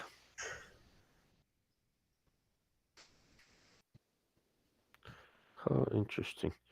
So, Prone Wolf, I heard on one of your podcasts that the new Schmidt 6-36 is somewhere in between ZCO and tangent. Does that mean it's second to tangent now? So, the one I tested, yes, I think so. But the Eurospec has a wider field of view, and since the design is relatively new, I don't know what sample variation looks like. So based on a sample of one that I've seen, yes, that's an accurate assessment. And Prone Wolf, also, I won a certificate for the Arkin 7-35. Any thoughts on it? So I decided not to review any Arkin scopes. I've seen so much variation with them that I can't make heads or tails of what I'm seeing. I've looked at one. It was quite nice. I'm moderately certain it was cherry-picked for me. So I'm kind of taking a wait-and-see approach at Arkin. I wish them well. I hope they do well. But until I'm confident that the quality control and customer support stabilized, I'm not going to be looking at any of them. That includes the 7-35. Prone Wolf, if you want to see my thoughts on essentially the 7-35, I have the DNT variant. DNT, I've talked to DNT guys. It is a little bit improved. It's slightly better than Arc. And actually, that it is. And the reticle is, in my opinion, again, you're a reticle expert. I'm not. I'm just a user. But I really like the improvements they made to the reticle. I really like it on a PRS NRL level. They improved to a 0.05 center dot, and just overall, it goes down to 16 now. There's a couple other things that are different with chevrons, and I think they did a really good job at. I think Ilia and I think you and I would agree on illumination. I don't like trays being illuminated. No. I can deal with crosshairs being illuminated. Zeiss has the brightest illumination of any optic I own, and the DNT is not bad. It's actually I think it's dual illuminators. It's pretty good. But the illumination is just going to be that center crosshair, and there's just a hint on a couple wind holds. But overall, the DNT it's a surprise. The iBox is better. I was really expecting. I've been told it's pretty good. I've also been told that their dealer support and customer support is pretty good. A friend of mine is suggesting that a couple of them suggested I need to look at one. If I wasn't as packed with stuff as I am, I would have by now. But I'll go talk to them at SHOT. They've got a booth, so I'll go see what they're up to. Yeah, I can't comment on any of the actual night vision. I mean, I know what they are, but I can't really comment on any. I've never looked through any of them at all. But I will say that 7-35 did exceed my expectations for the price point that it's coming in at. And when I went to full range of travel, my data for shooting 22 at 500 plus, let's say 530 yards, is typically around 33 mils, depends on the temperature, a couple other things, but around 33 mils. So I can use most of the full range of travel. That's very good. And it actually, the image looked really good. And I mean, on 20 power, it looked really good. I don't shoot it on 20 power at those distances. I usually back it off a little bit to get a lighter image, but I was actually really impressed. And the reticle is probably the biggest win on it. It did take that Zeiss, here's a 636, but their windage, they just moved the 0 up a little bit. It's just one more little flare the DNT has. So their 7-35 has this. The turrets are the same-ish. Interesting. Well, like I said, I have not laid eyes on one. I've heard positive reviews for a couple of people who know better than to bullshit me. I'm vindictive that way. So we'll see. A couple of things here from Prone Wolf. So I tested the US specification, Schmidt. I live in the US. If I was buying one, I'd get a Euro spec. But from a review standpoint, 80-something% of my audience is United States. So I have to test US specification optics. So, okay, one more question, then let's look at the electoral map. Jared, does Delta Optics still make some of the best products for the money? Have they been supplanted by Chinese optics? No, I like Delta very much. I also have faith in them because I know the guy who owns the company. I know the guy who deals with the support in the US. And I've used a lot of their optics and still have several here. So they're not as available as some other brands, but where the segments where they compete, they do very well. So, okay, let's look at what's happening with the election. All right, okay, New Mexico went blue, just like I thought, and by a serious margin, just like I thought. So that okay, the world makes sense now. Yeah. Arizona is blue, but barely. So Arizona is basically dead even. Arizona is important. If Trump, given what we see now, if Trump gets Arizona, he's probably in. Georgia has been officially called for Trump, which is important. Yeah. By 3 points. Okay, not bad. Pennsylvania, I think the gap widened a little bit. 59% counted. Okay. Maine, all right. Michigan, still a big gap, but only 25% counted. They're on Detroit pace. Wisconsin. It's close. It's close. It's about a point, 54% in, so we'll see what happens. Minnesota, 0% counted. Frozen North, right? Ugh. So will Cornel West win Minnesota? No. Okay. Say that one more time. I said, will Cornel West win in Minnesota? He's on the ballot. No. You sure? I mean, he fits the Minneapolis St. Paul demographic very well. Utah is 0% in, but called for Trump. Okay, that sounds about right. That's kind of funny. Yeah. Yeah. Montana, same, right? 0% in, but we're pretty confident. Okay. The Dakotas, all right. Okay. So Trump has 242 electoral votes so far. Harris 108, but that's without the West Coast, which is going to be all communist. So there is no good way out of it. Let's see. Okay. How about House and Senate? So Senate. Looks like Republicans are picking up one seat for now. Ted Cruz won in Texas, as we all expected.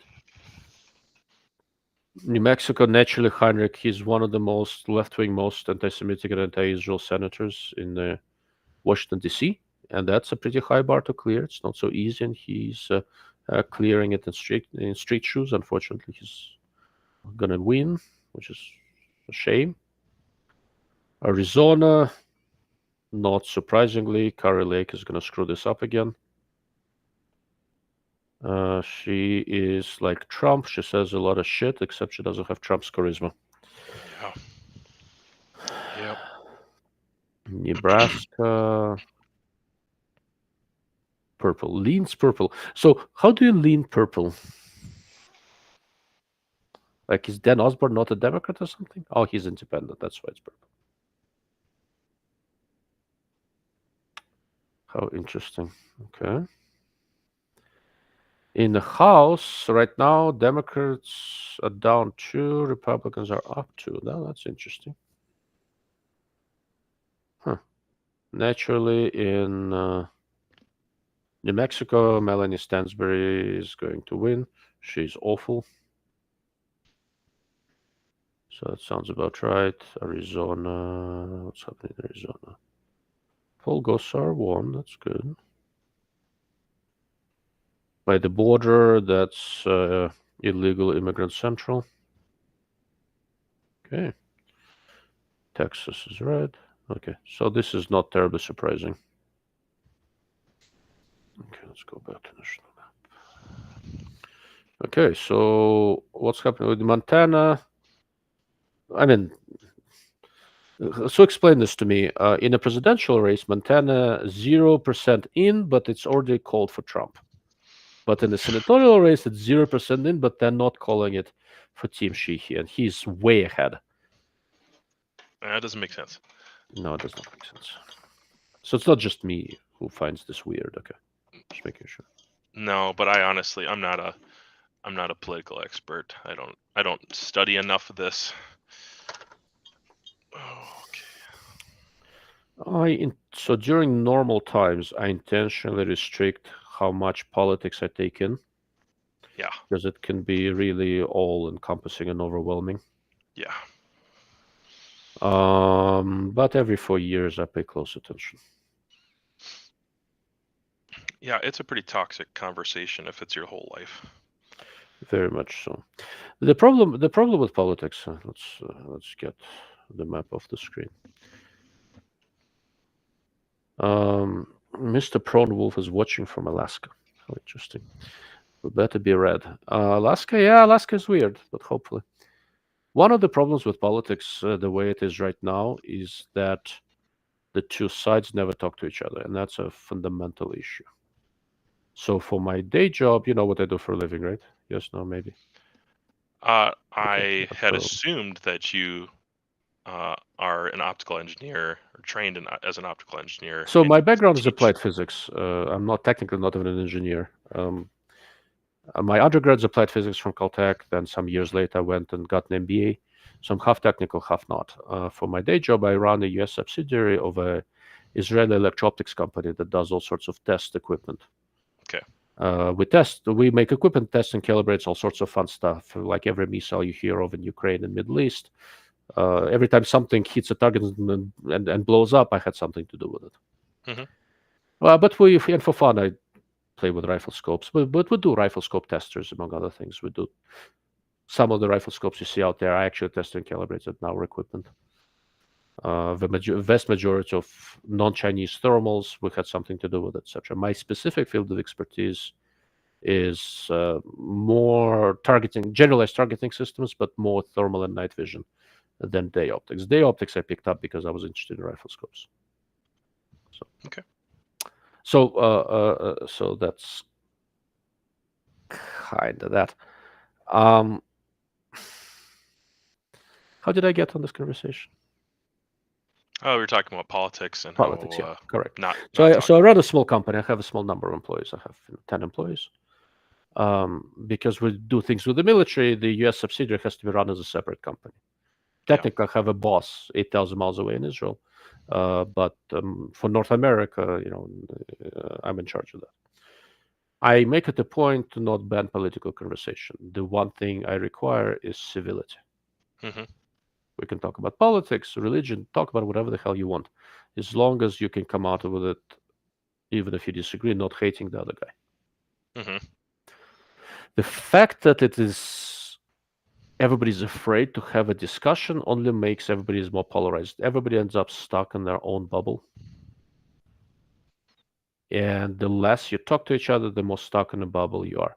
I discovered this when I lived in California. I spent 28 years in California being the token conservative. Mm-hmm. And what I found was that I'd be the only right of center guy, and for a good reason. At a lot of parties, and I realized that I think these people are wrong, and they think that I'm evil. Yeah. And that is just such a bad way to live your life, Mm-hmm. right? Yeah.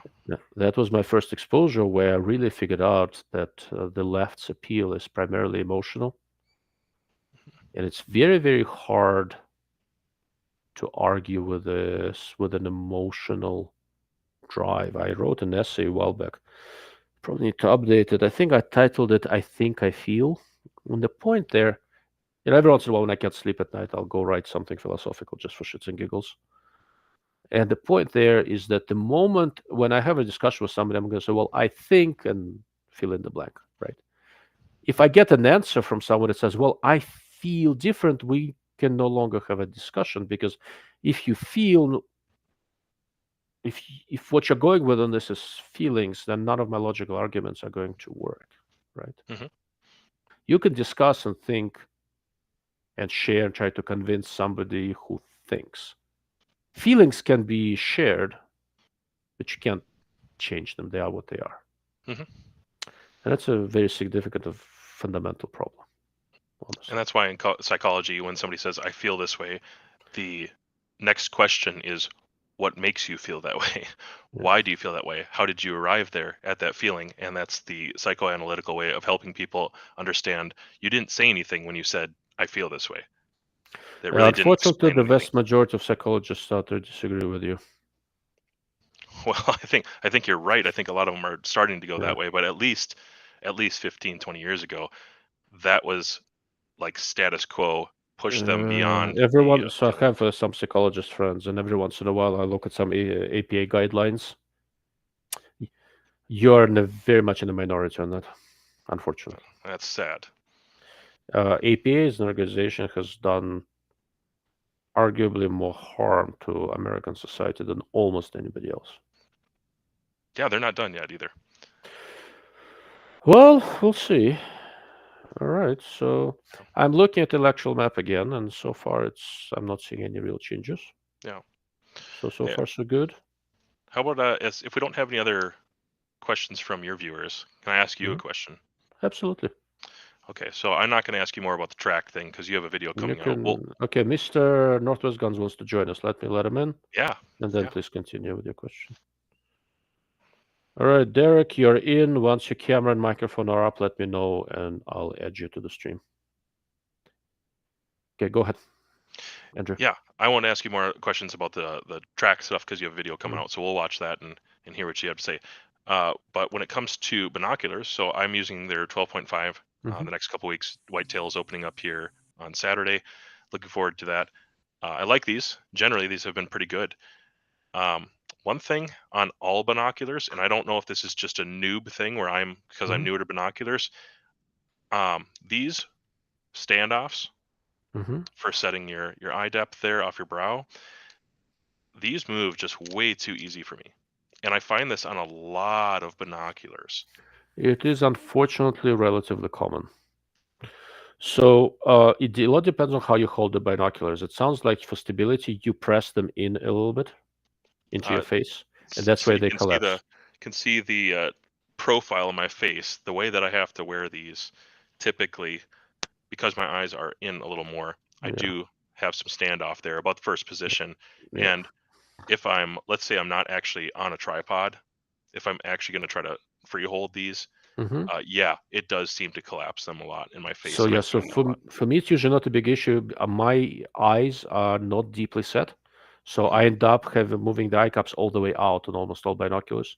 And Gotcha. there, they actually stay a little bit better. Some of the higher end ones, they have a little bit more friction. It is very hard to calibrate. There are a couple of ways to achieve stability with those if that bothers you. Let me take a headset off. I'll go grab a pair of binoculars and I'll show you a couple of things. Mhm.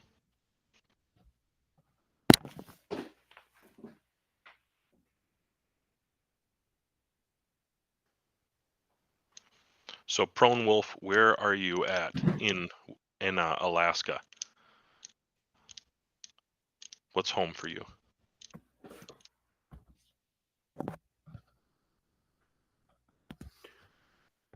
All right, so this is the Vortex Razor UHD 10x50. That's generally been my go-to. So these icons, by the way, are stiffer. So these are not likely to collapse on you. There are a couple of things you can do. One of the things you do for stability, you use one hand to adjust focus, right? Use the other hand a little further out. That way your hand tremor is going to be less prominent. Right? Because the tremor is around your face. If you hold here, small vibration is a big angular change. For support here, it's less. Okay? That's one. Another thing that a lot of people do, I picked it up from John Barsness, a gun writer many years ago. Use this hand and tie and hold it against your head for stability, and use the other hand to adjust focus. Oh, that's a good idea. Yeah. So experiment with that. I will. I would definitely will. I wear a ball cap all the time, so that's a pretty good idea. So it's good to have something fairly stiff. Was it called bill? The front part. Mm-hmm. Yeah. Yep. You want to have a relatively stiff bill for that. It's a relatively common on binoculars to have not enough tension, and in production, that's a thing that's surprisingly difficult to get right. Yeah. So I kind of understand how at least this part is designed, and pretty much, I mean, they're real similar the way that they're attached. And I discovered that by breaking binoculars, actually, and doing stuff. And then I was like, oh, I can actually put this back together for the most part, as long as I didn't destroy the internals. Yeah, it's not too bad. Yeah. Yeah, and it is. They're just all, like, almost all binoculars that I've tried out are all really. Okay, hold on a second. Let me try something.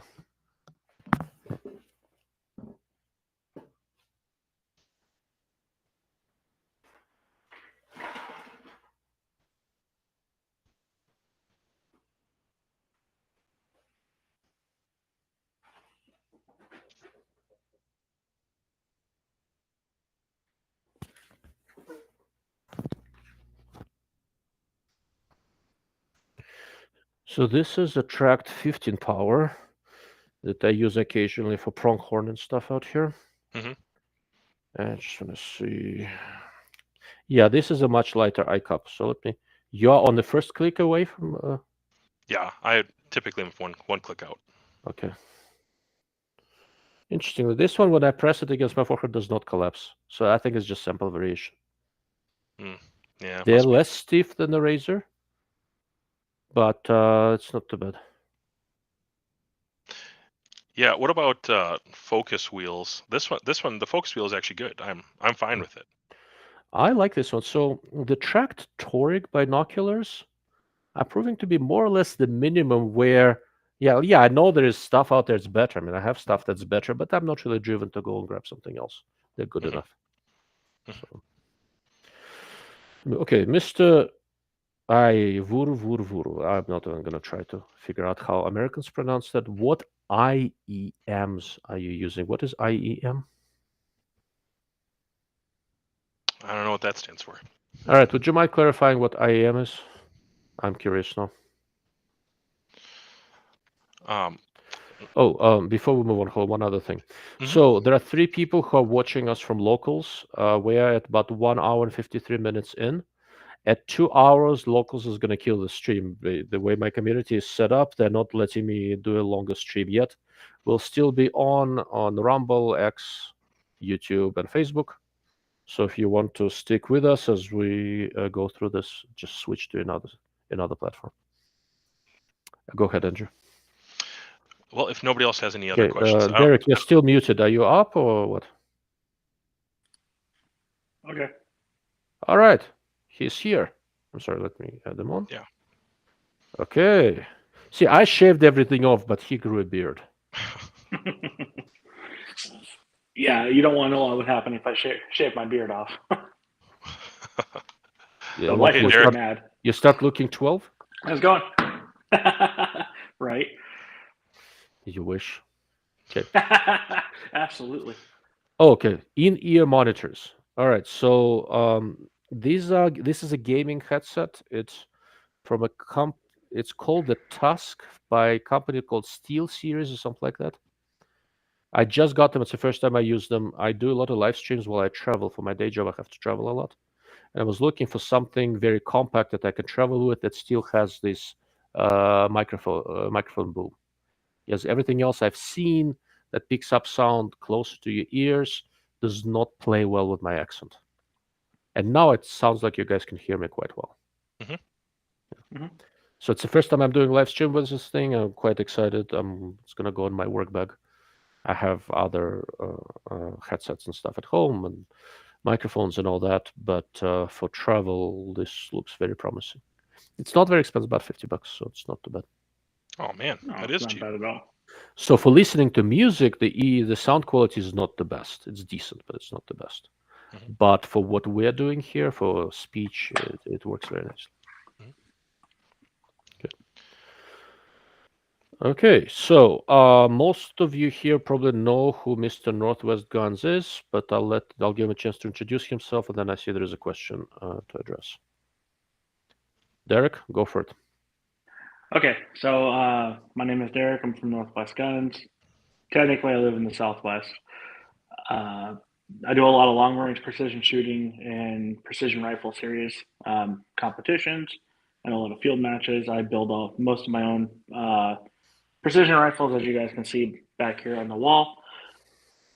Fortunately, the wall's a little empty tonight because we were out over the weekend testing some subsonic loads and my son's new PRS rifle for next season and for the ending match of the year. So I do a lot of stuff with optics, firearms, cartridge design, and stuff like that. What's your background? How did you end up with the whole gun thing? So I've been shooting since I was 5. Grew up in a military law enforcement household. Went into law enforcement. Served DOD as an intelligence operations overseas for did one tour over there, but did about 3.5 years total. Just fell in love with firearms. I just wanted to do more with them. I wanted to learn the aspects and all the mechanical backgrounds and how things go from one point to another, how the primer ignites the powder and exchanges, and a lot of the physics behind it I enjoy. We're working on rebuilding the studio right now. Over here we got all the reloading stuff, and over here we got all the gunsmithing stuff, and then we got the new display wall that we're working on here. Very cool. All right. I just wanted to make sure. So I've talked to quite a few people, and when your name comes up, nobody knows where you come from. It's a nice background. You probably should mention it here and there. All right. Let's see. From Mr. Red-Headed Stepchild, there's a binocular question, and before we look at the electoral map again, we'll answer that. Speaking of binoculars, Camelland, New York has Athlon Midas G2 Pro 12x50 on sale for $399. This model has an etched new reticle, and I was wondering if anybody has any experience with these, thinking they might be a decent pair on a tight budget. Yeah, I have one. I actually like it a good bit. $399 is a steal. If they cost $1,000, $1,500, there may be other options. For $400, you're not going to do better. They're better than the Bushnell competitor. That's fine. Yeah, the Bushnell ones are crap. They actually, in terms of image quality, they are not identical, but very, very close to the 12x50 from Apex. I have that one as well. And that one is about $800. The reticle in the Athlon is a little bit thinner than I'd like.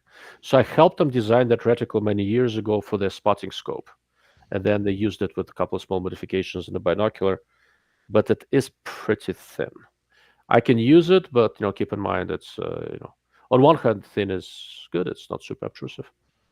On the other hand, using it for ranging is in lower light is not straightforward. It's a little bit thin, but it is a nice binocular otherwise.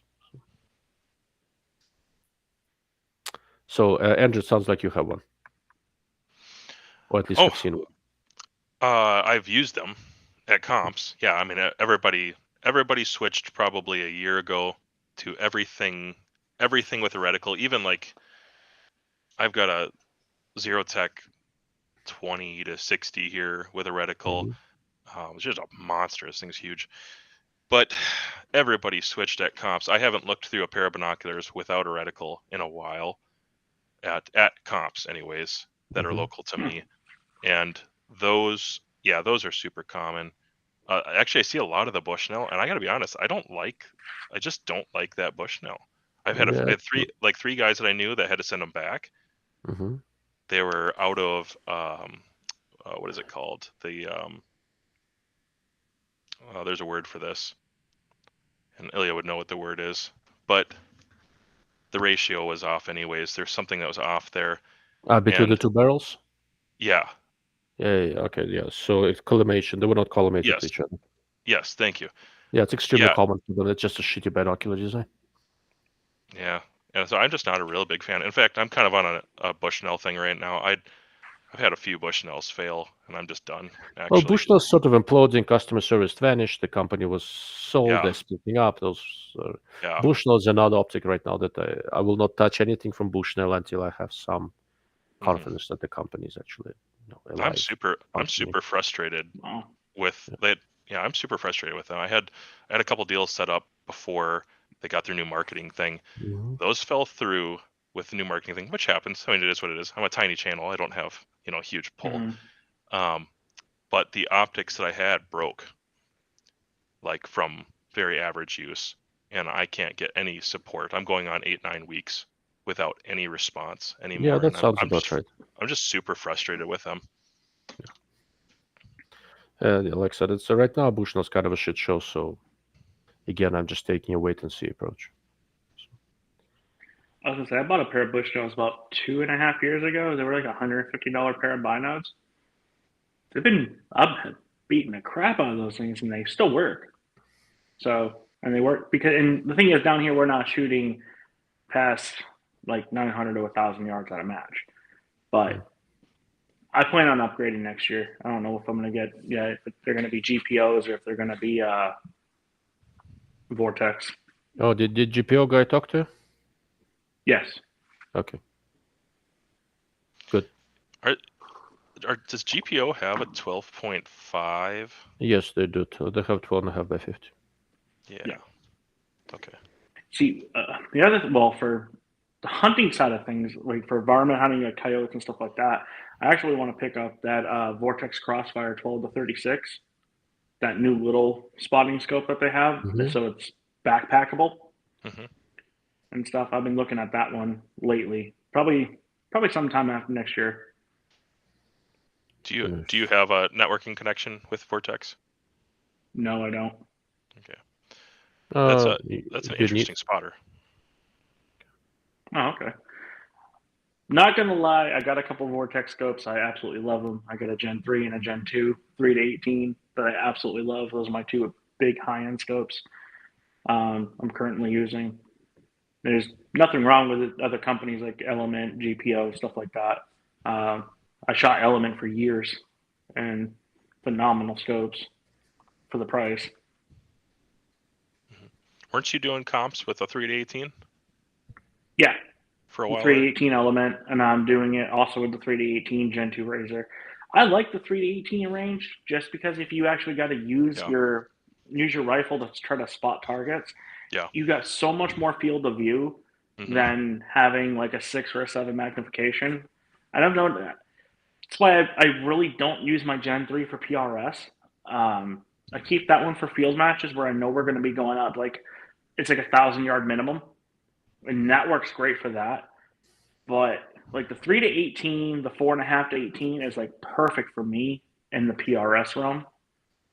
I'm not one of the guys that likes running around with the bigger. I try to stay as slim and low profile as much as I can with my optics.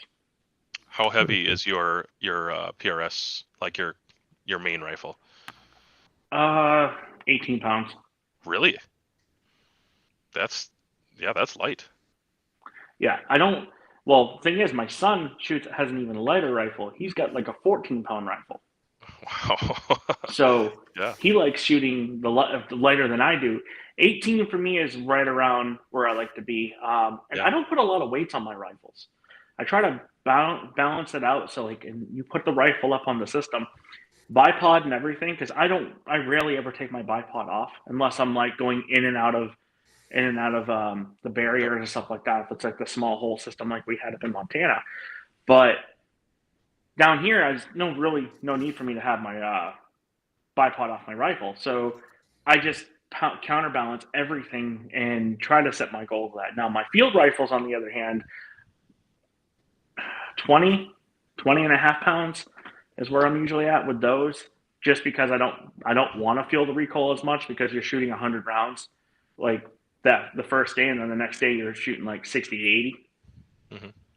So, but with my PRS rifles, next year will be the first year I'm going in with a 257 caliber, and I'm actually going in with a 6 Creedmoor next year, which is actually kind of surprising, because if anybody who knew me like 5-6 years ago, I was anti Creedmoor everything. Yeah. But I just did a 3-day long range class with the scope. It's about a 10-pound, 9.5 pound 308. Mhm. So I'm gonna shoot my first NRL Hunter match in January. It should be very interesting. So the rifle up there on top, that's actually a 6.5 Creedmoor I have set up right now for NRL Hunter. I think it's weighing in at like 13 and a half pounds, and I'm getting like 2860 out the muzzle with this thing. It is just it's amazing how fast I'm getting the 140 LD match out of it. But I call it my little nightmare. Yeah. Just because. So for NRL Hunter, I also set up 6.5 Creedmoor, and that ends up at right around 14.5 pounds, something like that. So I might put a impact laser rangefinder on it just to get a little extra weight, since I have it in the budget. Yeah, because I think you can run 16 pounds for heavy class. 16 for heavy. I mean, the first competition doesn't really matter. I don't want to. I can with a different scope. I can make lightweight. Right. But in my case, I'm not trying to. It's my first one. I'm very curious. So I keep on joking. So now that I'm entering NRL Hunter, the competition for last place has intensified. Right. So I've never done an NRL Hunter match. Me and my son want to do one next year. We really would like to go up and do the Idaho match, the Snake River, up in that area. The match I really want is the Burris Optics Challenge up in Wyoming. I watched it this year. I'm going to shoot one next year, and I'm viewing an NRL Hunter. I'm going to shoot Arizona, and I might do one in Colorado in April. If my wife lets me. And I view that basically as just a preparation for the Wyoming match. So I'd love to go do the Safari Land Steel Challenge out in New Mexico, but I got to get in better shape than what I'm already in for that one. Yeah, when I went to watch the Burris Optics Challenge in Wyoming, it's the same guys, the Competition Dynamics, who set it up. There were a couple of guys there who were fatter than me, and they made it, but their shooting was better than their walking. So nice.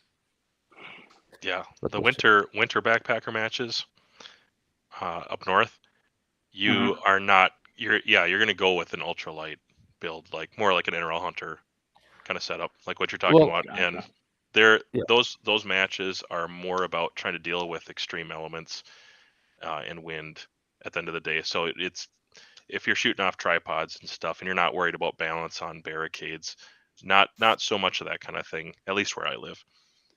So that's something I could get into for sure. But there's actually, the North is kind of starved when it comes to big matches. Everything seems to be down south. Did you guys just hear the page that started talking or not? Nope. Okay, good. I was trying to update the electoral map, and Ben Shapiro started yelling at me. Oh. But I couldn't quite figure out if you guys can hear it as well or not. So, like, the Precision Rifle Series is actually starting off in December this year for the 2025 season. And the first big match is actually down here where I live. It's being sponsored by Burger. And wish I could go to it, but man, I just couldn't afford the entry fee for that match. It was just way too much money. How much are they charging? It was like $300 a person. Mm-hmm. It was yeah, a 2-day that's what match. I paid for the NRL Hunter at Gunsight in January. Right. Yeah, and that's the week before SHOT Show. If I Yeah, remember right. but that's what I'm doing. I'm gonna just, I'll drive to Arizona, shoot a match, and then once done on Sunday, I'll drive out to Nevada for SHOT Show. Oh, okay. So See, we let's got a match that switch weekend, gears too. for a moment and see what's happening with the election. So technically, it's an election live stream. And let me share the screen. I got that page up again without Ben Shapiro yelling at me. All right. So let's see. Live results. That's not what I was looking for. Never mind. That's a wrong tab. One of these days. I swear So I'm while not he's computer bringing that literate. up, Andrew, what's your preferred magnification for a scope for running like a PRS match? What do I actually use? I'll use any size scope, but actual magnification, 12 to 16 power whole match. Okay. I shot, let's see, the last match I shot a couple weeks ago, the smallest target of the day was at 630, and it was a half MOA target, and it was gray, it was beat up, and it was raining like real hard out at the same time. And of course, it was on. I was up on this stage, and I did actually turn on a little bit of illumination just for fun, just because I was doing it with a 5 to 30. But I've never, I don't know about you, I've actually never needed to go beyond maybe 20 for any size target ever. Oh, wow. Interesting. I'll lock this Okay. wheel real quick. So Derek is in Arizona. So he is the closest to a red state of any of us. 54% in. It's pretty much dead heat. It's very, very close. California was called for Kamala Harris before any votes were counted. So, not abnormal. Oh, we already knew that was going to happen. Wow, Yeah. what's going on with Washington? Really? I don't know. 2% in. Don't get excited. No, I'm just shocked to even see read anything, even a line there. I mean, Yeah, no. It's I lived in votes Washington counted before. 2%, so it's gonna change shortly. So yeah, I mean, Washington's always been blue. Well, 20 years ago it was blue, but it was not crazy blue. It's crazy blue now. Yeah. Right. Okay, so looking at Wisconsin, the gap got slightly wider now. It's 2.4%. But 66% of the votes are in. Very interesting. We'll see. And 0.5% still voted for Robert Kennedy Jr., despite Robert Kennedy Jr. vociferously telling everyone to not vote for him in a battleground state. Yeah, man. That tells you things about an attention span of average American much better than I can. Pennsylvania. And by the way, just when I rail against the average American, you have to forgive me. I love this country, and America and Americans have been incredibly gracious to us when we came here. But American educational system is making you guys stupid. It takes perfectly intelligent people and makes them dumb. It takes many years to get over that afterwards. Pennsylvania, the gap is widening a little bit. Now we are at 3.2%. Yeah, that's interesting. That is interesting. Mm. Yet again, that's the state where they kept on finding bags of ballots until they got the right result last year. So last year, 4 years ago. What's Maine look like? I'm kind of curious. This has been an interesting one. I've been watching Maine. November, it's probably snowing. I visited Maine for the first time this summer. Gorgeous place. Went to Acadia National Park with the kids and my wife. Mm. So 6%. I grew up there. You grew up in Maine? Well, I grew up in New England, so New Hampshire, Massachusetts, Maine, Vermont. Yeah, I go to New You keep Hampshire Rhode for Island. That place can work, just for fall work a off. fair bit. So, all right, New Mexico has gone blue as we all expected, and the tightest race, I suppose, right now is Arizona. So, Derek, you live in Arizona. What do you think? I don't know. it's a hard one to say because we are one of the biggest battleground states this time around. Yep. I don't really have anything to say on it, honestly. I mean, they both campaigned pretty hard around here, and they were both down here just 2 nights ago. So 3 nights ago, it's like Trump even came to New Mexico for reasons that nobody to date understands. Okay, well, so Pennsylvania is looking very hopeful. Trump got North Carolina and he got Georgia, which is kind of a big deal. Yeah. So that one kind of shocked me. Why? Because Georgia flipped last time. Yeah, but flipped again. Georgia was what's called a self-inflicted wound last time.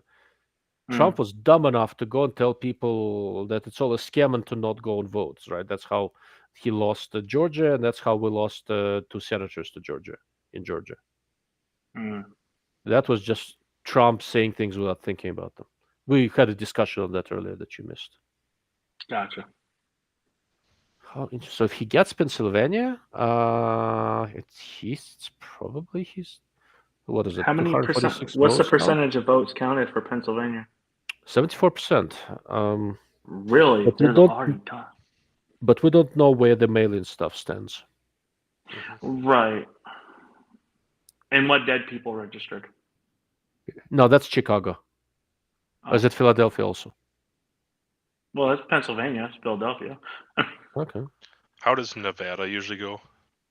Nevada is another swing state, so we don't know. That's it's pretty close this time around.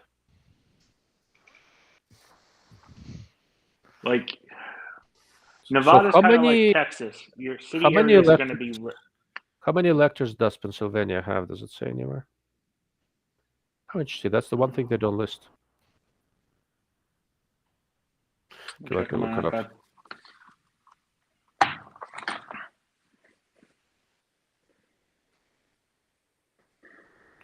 Pennsylvania electoral votes. Pennsylvania has 19.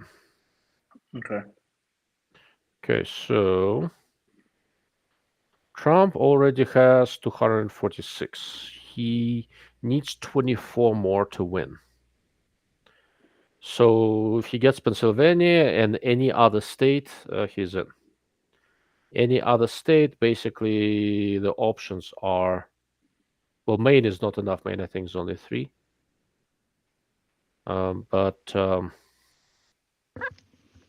Maine's 4.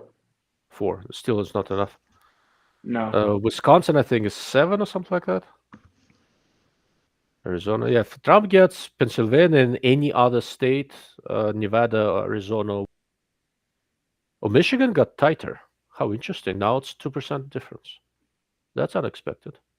And only 35% of votes are in.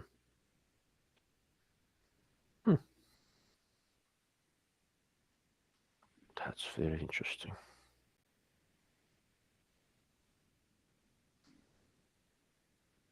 Wow.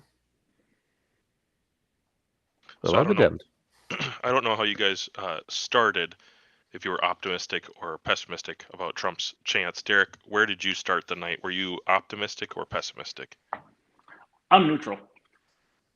Not convinced one way or another of his chances?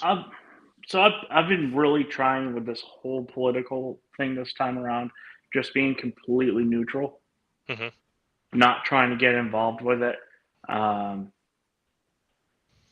I mean, I've been watching tonight because I wanted to see like how things were flying, like what states are flipping, what states aren't, what states are going. Like Maine's, I think Maine's going to be a split state, and that's kind of interesting because Maine's never been a split state. Arizona, I don't know. Arizona is going to be an interesting one to see because the county I live in was always red until this last election, and it went blue. So it's kind of interesting to see how everything is playing out. I'm trying to stay positive on everything.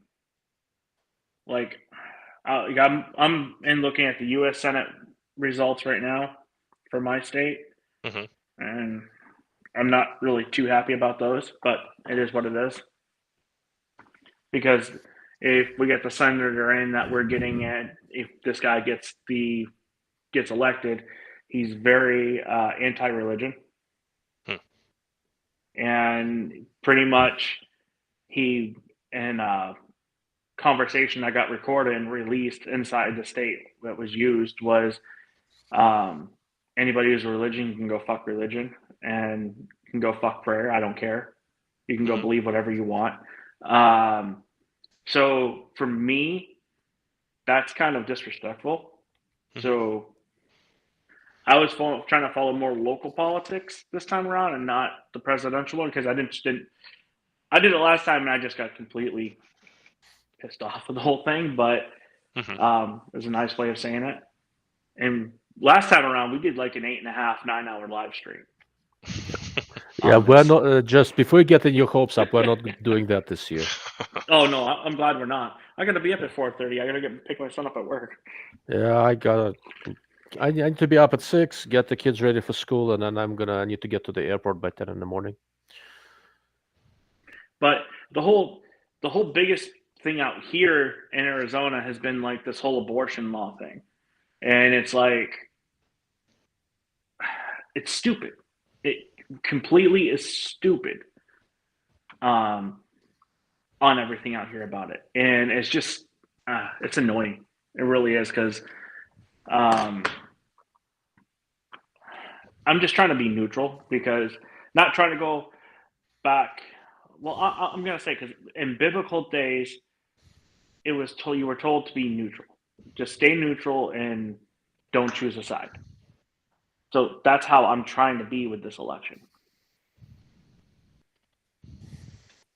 Okay. Wasn't trying to bring the whole religious thing back, because that was actually quite interesting. That came up earlier. Trust me, I don't mind it coming up. It's not a problem for me. I know. Yeah. Well, with your background, I understand. Yeah. But it just easily offends people nowadays, and it's like, whatever. Do I look like I give a flying fuck? Who is offended? No, not really. I've known you long Just enough making for that. You've heard, well, shit, we were all drinking the last election. Shit, you've heard half the shit. I'm still drinking. Oh, I am too. But yeah, my stance on everything election without alcohol is just not the same. Right. So Andrew, you missed this one, but in 4 years we'll see how that goes. If Kamala gets elected, maybe in 4 years you'll be here with a drink going, what the fuck just happened? Right. But it's one of those, I'm just trying to stay neutral and everything, just with stuff. I didn't want to get stressed out over anything stupid, because honestly, this whole system is screwed. So. All right. So earlier I posted a link to something I wrote yesterday about this. So I'll quote from that again, since I was thinking about it. So I'm not neutral. I'm hoping that I was cautiously optimistic that Trump will win despite his own inability to keep his mouth shut. Largely on the strength of the team he's got around him, and when Elon Musk convinced Joe Rogan to endorse Trump, that was something. So. Because wasn't Joe Rogan staying neutral on this thing? He always stayed neutral, but yesterday he went and endorsed Trump. Okay. After a 2.5 hour conversation with Elon Musk. Gotcha. And both of these guys were Democrats 3 years ago, right? So. Yeah, interesting. Okay. Yeah, Tulsi Gabbard is now a Republican. Now I intensely dislike Tulsi Gabbard. She's a wolf in sheep's clothing, in my opinion, but she's a talented politician. So.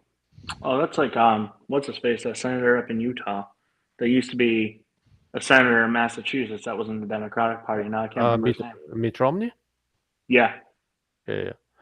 Well, Mitt Romney is not a wolf in sheep's clothing. He's just a sheep in wolf clothing. But it's a little different. No, he's a very centrist politician, and I voted for him when he ran against Obama. Mm-hmm. But once again, you vote for the lesser evil. He's a good business guy. He's a smart man, but he is as establishment as Republicans get. And the fundamental nature of the elections that we're in now is not so much Democrat against Republican. It's the Marxist elite against everyone else. Right. And when I say the Marxist elite, it's one of the things, again, that Americans don't understand because you guys don't study history anymore. In socialist communist countries, if you are somewhere in the top echelons of the party, of the ruling communist party, you have far more personal individual power than the most wealthy billionaire in America does. Okay. And Marxist teachings, once again, so it's a I think I've said it before, it's a creed of envy and guilt. But as far as values go, they only have one. The value is power. It's not what you're going to do with it. Power by itself is the value. And that is something that's truly anathema to any foundational philosophy of the Western world. And yet, what we've got right now with the Democrats are functionally a modern fascist party, right? Which requires uniformity of thought. And the only value they have is power in itself, right? Not power to do anything, just power. So that's what we got. So I'm hopeful that I was hopeful that Trump will win. I still am. We'll see how that goes. But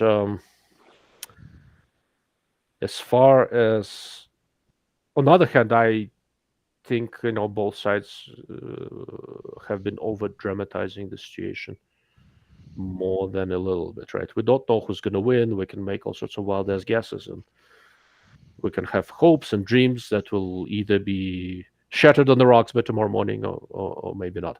There are two things I know as far as the election goes with complete 100% certainty. I know who I voted for, and I know that about a month after the results of this election are finalized, both parties are going to start telling me that 2028 election is the most important one, and the world is going to end if I don't vote their way.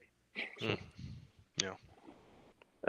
America will survive 4 more years of Democrats. It's going to be moderately unpleasant, and they might be able to do a lot of harm, but not a ton, because I think it looks like the Senate and the House are going to be red. And after 2 more years of Kamala saying stupid shit, the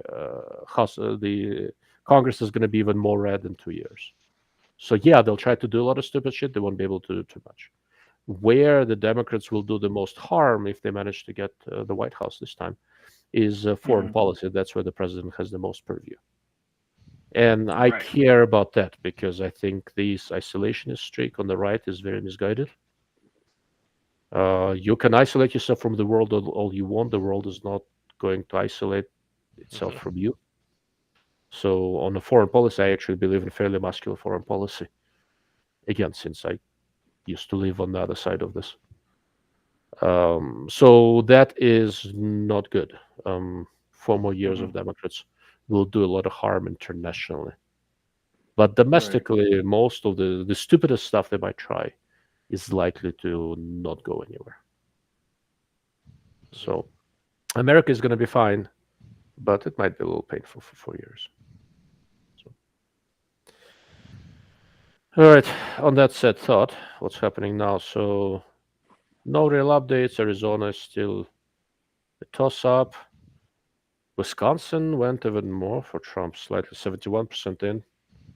Trump is at 50.9. Kamala is at 47.7. Michigan now went red. Whoa. Okay, I'm putting this back up on the screen.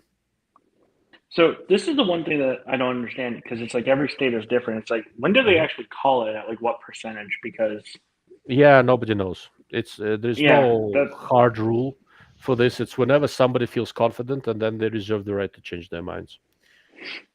So all right. So Pennsylvania, the gap got a little bigger, 76% in. Not bad. Michigan is now 1 point for Trump. But only 39% in, so we'll see.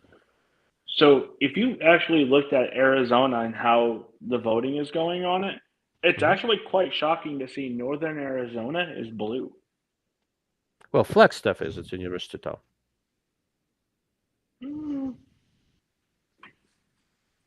Wisconsin. Like I knew in Phoenix has gone blue again. So yeah, so let's click on Arizona and take a closer look. Yeah, so Flagstaff is blue, right? Nobody lives there other than a bunch of students and their professors. There's Northern Arizona University there. right. So that's more or less it. That's The not surprising. brainwashed next generation. Yeah, Phoenix is full of Phoenix and Scottsdale are full of California people. Yeah, no shit, I know. So, having lived in California for many years, I sympathize. And once you get out of there, it gets fairly red. So the people who live, so on the left here, that's California border. The people who live in California border are overwhelmingly Republican because they live next to it. Mm-hmm. So they know exactly what happens on the other side of the Colorado River. All right, so that's Arizona for you.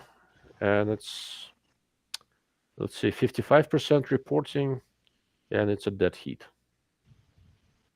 Yeah, it's so close over here. Honestly, I'll be shocked if they call it tonight for Arizona. Yeah, it's gonna be might not need it. Look, so I went and looked at the electoral votes. So Pennsylvania is 19, Wisconsin is 10. So that's 29. Trump is already at 246. Yeah. Those two get Yeah. him over the edge, Hmm. right? Wow. And Pennsylvania, 77% reporting once again, unless they find, unless they between now and the morning they manage to fill out a lot of ballots, which is not impossible. No. Maine is 6% reporting. I don't know what they're doing up there. Michigan, It's hunting 39% in. I mean, you really want me to say it's hunting season? They're asleep. They're going out in the morning. Yeah. And how many electoral votes is Nevada? I thought Nevada was like 8 or something. Hold Was on. it 8? I'll look it up. Wisconsin is 10. Nevada electoral votes is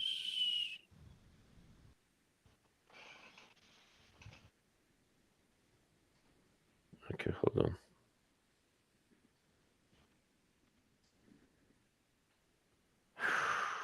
Why does nobody list it? What the hell?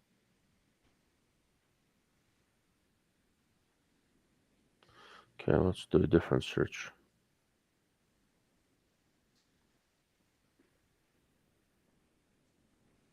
Oh, there's an update. Kamara just got something. She's got 192 now. Probably got And California or something. And Trump's got 230. Okay, so I found a list of electoral votes. Okay. Nevada is 6. Okay. So Nevada and Pennsylvania would be enough. So what happened? Harris 189, Trump 246. So Trump didn't change. No. Cool. Okay, yeah. Washington and Oregon were officially called. I was gonna say, well, To nobody's there's surprise. Google right now. So it's saying Trump's only 230 right now. So All right, so they're probably not counting one of them for Trump.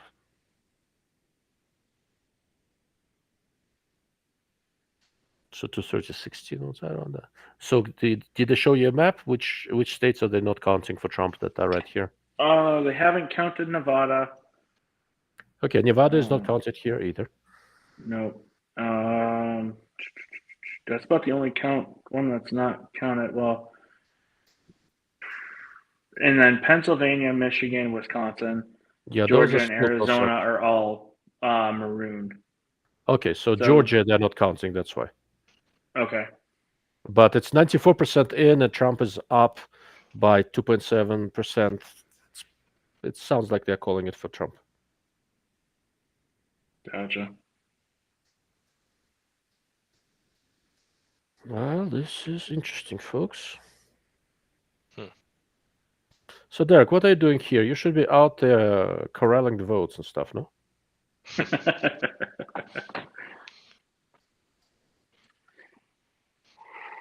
The temperature in my garage is rapidly dropping. It's supposed to be in the 20s tonight. Trust me, there's a lot of people afraid if Trump gets at that, some sort of riot will break out. I guarantee that some sort of riot will break out. In Northwest, Antifa already announced they're doing one tonight around 9 p.m. So it should be starting shortly. All the judicial buildings already boarded up their windows and everything. For real? Yep. The lovely people. Mm. Remember, it was the summer of love when we had mostly peaceful riots. No, I was driving through Minneapolis right after that, like hours after, and it wasn't. The funny thing is that my wife is going to Israel in a few days, but first she's going to go to DC during the weekend. There is a pro-Israel rally she's planning to participate in. So I have been trying to explain to her that going to DC to do a pro-Israel rally after the election may not be the safest thing to do. No. Especially if Trump wins, our peaceful Democrats are going to be burning everything in sight. And DC is the single most left-wing area in the country. Yeah. So, but I'm telling you guys, if this holds, I can already imagine Elon Musk walking through federal buildings trying to figure out how he's going to repurpose them. All right, it just got updated. Kamala went up to 203. So what state did they just call for her? Illinois, maybe? Something. I think Illinois. Virginia. Oh, they called New Jersey. Never mind. They called New Jersey for her. Oh, New Jersey's always blue. Yeah, that's not surprising. But not by as much as I would think. Only, and it's 75% in. It's only, what is it? 3.6, 5 something points. Yeah, that's closer. Yeah, well, here's the thing. Northern New Jersey, right by New York, is basically New York.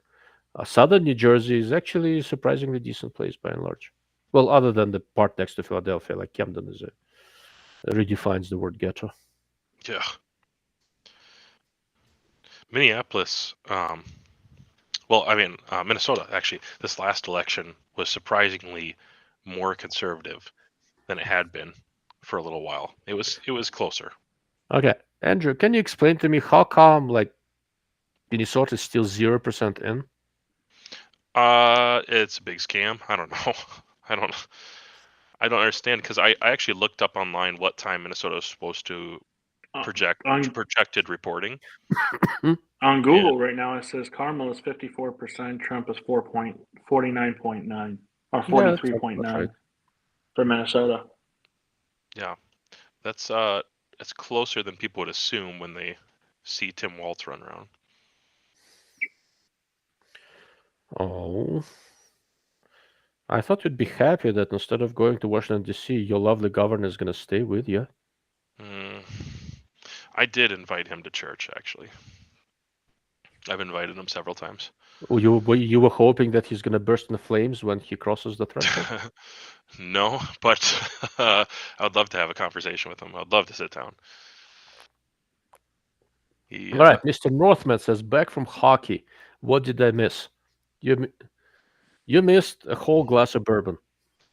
That's what you missed. All right, let's go back to lovely faces instead of the unpleasant map. So GOP has the Senate. Nice. It looks like it. I mean, And Montana and West Virginia had to give him the Senate. So West Virginia they already called. Montana they haven't yet, but Team Sheehy has a huge lead. And Ted Cruz got reelected. In Arizona, Kari Lake is doing what Kari Lake does. Nothing useful. Pennsylvania. Whoa! In Pennsylvania. All right, I'm gonna put the map back up. I'm looking at the Senate.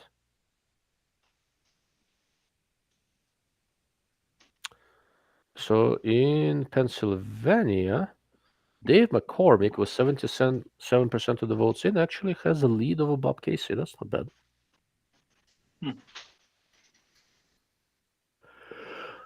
Currently it's at 205. Okay. Yeah.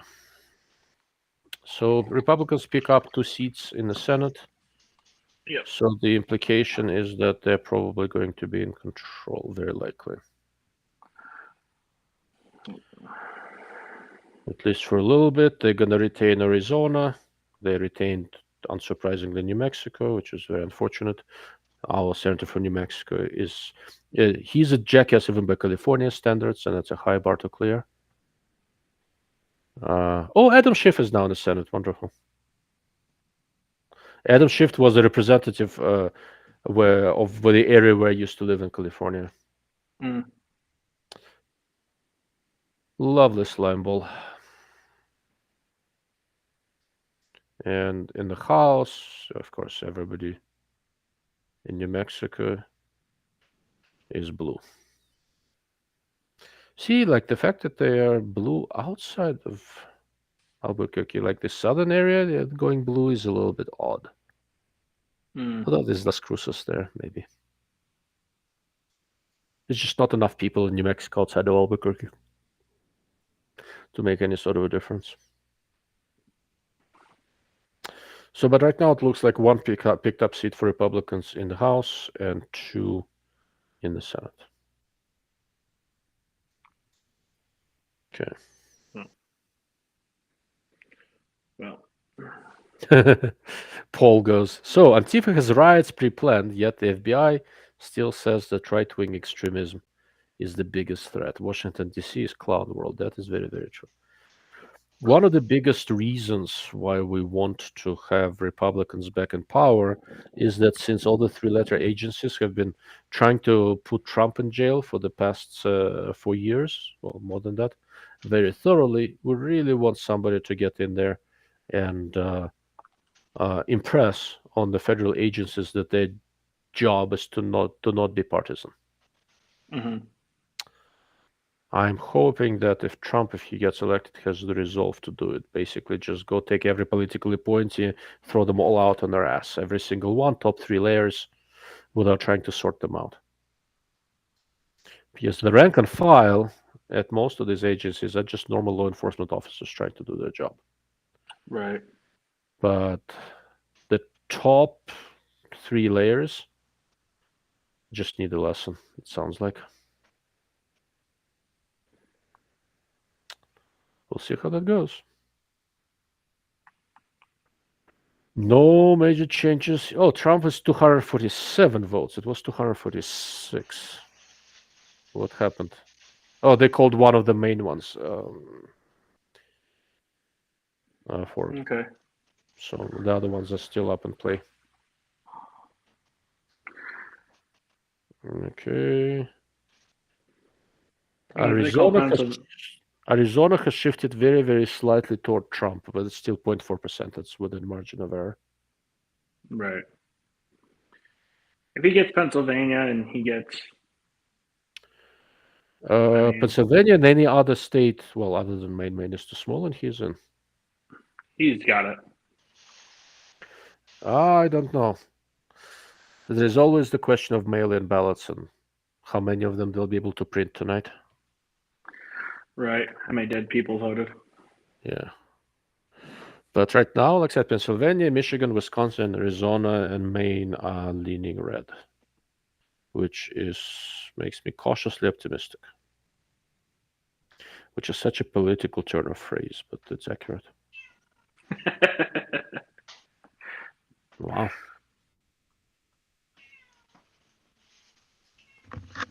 So, okay, I don't know who's meowing. But it's not me. Although my last name means cat in Russian. Can you hear that? Yeah. That cat is loud. That's a loud cat. Sorry. It's one of the tragedies of my life. I really like cats, and my last name means cat in Russian, and I'm allergic to them. Does it really? Interesting. Yep. Koshka means cat in Russian. Huh. Okay, guys, I'm going to bounce out. Thank you for letting me come on. Good to see you, Derek. I appreciate it. We'll talk. Oh, for sure. Andrew, you plan on going to SHOT Show this next year? Yes, but I am going to work a booth, unfortunately, so I won't be able to run around with everybody. Which What booth? Discovery. Okay, so that means we come to you. Oh, that's called drawing fire on your own position. I expect it from you, anyways. What was that, Derek? I said that means we come to you. Yeah, you're more than welcome. Come by and talk about things a little bit. Okay. Yeah, this will be the first year in 2 years that I'm not working a booth. So. Oh, nice. So you get to run around and have some fun. Right. I've worked range day the last 2 years. I worked the booth 1 year. So it was like this year I'm not working anything. I mean, they got to offer me some pieces of gold Mm-hmm. because I'm not doing it. But that's why I'm coming. I was not interested in going just for funsies. I have no motivation to go just for funsies. I'm doing well. I get lots of stuff in as much as I can handle as a real part-time guy. This isn't my full-time gig, and so I've got plenty of stuff coming in. But Discovery has made it worth my while, and I enjoy getting to know those guys a little bit. So I'm looking at it as just a social trip, a fun time to meet people, and I absolutely will get some ridicule. I am aware of that. And that's fine with me. You do not realize how much Alex Richardson loves you right now. Oh yeah. So funny thing because he's about been it, getting the brunt of my sense of humor about your Discovery. Yeah. And I now reached it's going out to be them spread. a while back, and I never heard back from them. I haven't heard. I haven't seen him on Discord for a while, or Max. I text Max yesterday, but I haven't heard anything from Alex in a while. All right, Mr. Justin Dahl shows up, says hello from Washington. Which Washington? Washington. But no, I reached out to Discovery a while back. Never heard back from them. So how long ago? A while back. 6 months. If Link is still here, Link, if you're still listening, talk to that guy. So if not, I'll run over there, talk to you guys, and see you guys over a shot. I'm going to be running around with another content creator, isn't it? My buddy Jason from the Rogue Banshee. Okay, cool. This year, me and him are going to be doing some stuff. He's going to introduce me to some people, and I'm going to introduce him to some. So he's a pistol shooter trying to be a rifle shooter. So it's kind of interesting. Well, you tell me this then, Derek. I would love to hear your input, or Ilia. I've never gone to SHOT Show before, so I figured as a first time just going there to see what it's like, I didn't want to pay any money. I wanted to get paid to be there, and I didn't want to try to run around and get every single booth. It just sounds like such a rush to try to get through there. So I figured the first time, maybe a better introduction would be just working a booth. What do you think about that? I mean, you got the opportunity to do it. I mean, I'll tell you right now, for SHOT, every experience is different for SHOT. The first year I went to SHOT was the first year right after they canceled from COVID. Okay. So when I went to SHOT, everybody saw me and Max do the virtual SHOT Show, which was we literally had companies tell us it's not going to work, don't even try it, and it was such a success that the next year when we went to SHOT, it was like companies were like, "Are you guys going to do that again? Are you guys?" And it was like It was a one-time thing. And we did it every day for that week. We had companies on, and it was great. My first real SHOT Show, which was SHOT Show 2023. Dude, I was completely overwhelmed. Mm-hmm. First day, I was just like, I literally had to like pull myself off the floor because my anxiety got up there because there was so many people. But after I finally got myself composed, I was gone. I don't know how Max does it and does like 40 videos in a week. I tried doing it. I get overwhelmed when I get to the computer to edit the damn things. Yeah. So I make like a set amount of like 10 videos for the week. If I get 10 videos, great. If I don't, then I got companies that want to talk and they don't want to do anything with a camera, but they're like, hey, we want to send it to you so you can do it at home. So I love working with companies like that because it's so hard to do videos at times because people want to push you around. Like, so look at the comment From Justin Dahl, who is from Washington The State. mailing cat could own a firearm. Which would it be? That's awesome. A Miyaza. That is awesome. She does. If I ever have my chest rig for a pistol, she does rub her face on it a lot. I'm gonna say she's a pistol cat. Okay, guys. Okay, nice. If cats had opposing thumbs and could shoot guns, there would be no humans left. Yeah, we'd be She- screwed. She'd kill me in my sleep right now if she could. Right. You're So- a free meal. So Ilya, you said thumbs down. You said it's a terrible idea. Bad idea. I didn't say it's a terrible idea in the sense that it depends on what your goals are. So, and I use SHOT Show for something else. Now, I have a little bit more mileage with SHOT Show than you guys do. First one I went to was in 2009, and I've been to every one since then. Mhm. I've tried it in a variety of different ways. A couple of years ago, I had appointments set in 20-minute intervals. All 4 days were packed in 20-minute intervals. That was a shit show. yeah. Mhm. Right. I will agree that with a couple of companies that I like, that I'm gonna go spend some time with them in their booths. Either people I do some consulting for, or I just like. So I'll go Mhm. spend some time with Primary Arms. I'll go. I used to go spend a lot of time with Vortex. I'm gonna go spend some time with this new company called Telson Optics. I do some work with them. Element is not exhibiting this year. Normally, I go spend a couple hours there. The rest of the time, I'm just going to go roam around and see if I find anything interesting. I am not concerned. I'm not going to try to record videos in every booth and all that. YouTube channel is not that big for me. I have a subscription website, which is my top priority. So I want information to get to them above all else. I do YouTube and other things. But the reason, for example, I do live streams more than normal videos, I like the interaction. Right. Mm. So what I do with SHOT Show, I go and roam around and look at things and take pictures, occasionally take notes. If opportunity presents itself, I'll record 1 or 2 videos. I'm not trying to.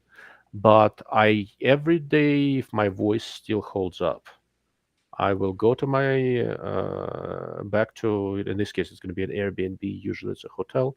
And I'm going to do an hour-long live stream every evening with what I saw that day. Mhm. Okay. I would definitely ask Discovery if you can take a couple hours one day and go walk around SHOT. I mean, don't stay in the booth the whole time. You really need to go walk around and see SHOT. So another Because- thing, another thing, I'm sorry for the interruption, that's very, very useful for No me at problem. SHOT Show. So I'm in a business. Beardo, I see a comment. Hold on. So I am in the business of making recommendations. While you get more clicks from crapping all over something, that's not super actionable. It's more important for me to be able to find something that works well and I can recommend. I prefer to do positive recommendations.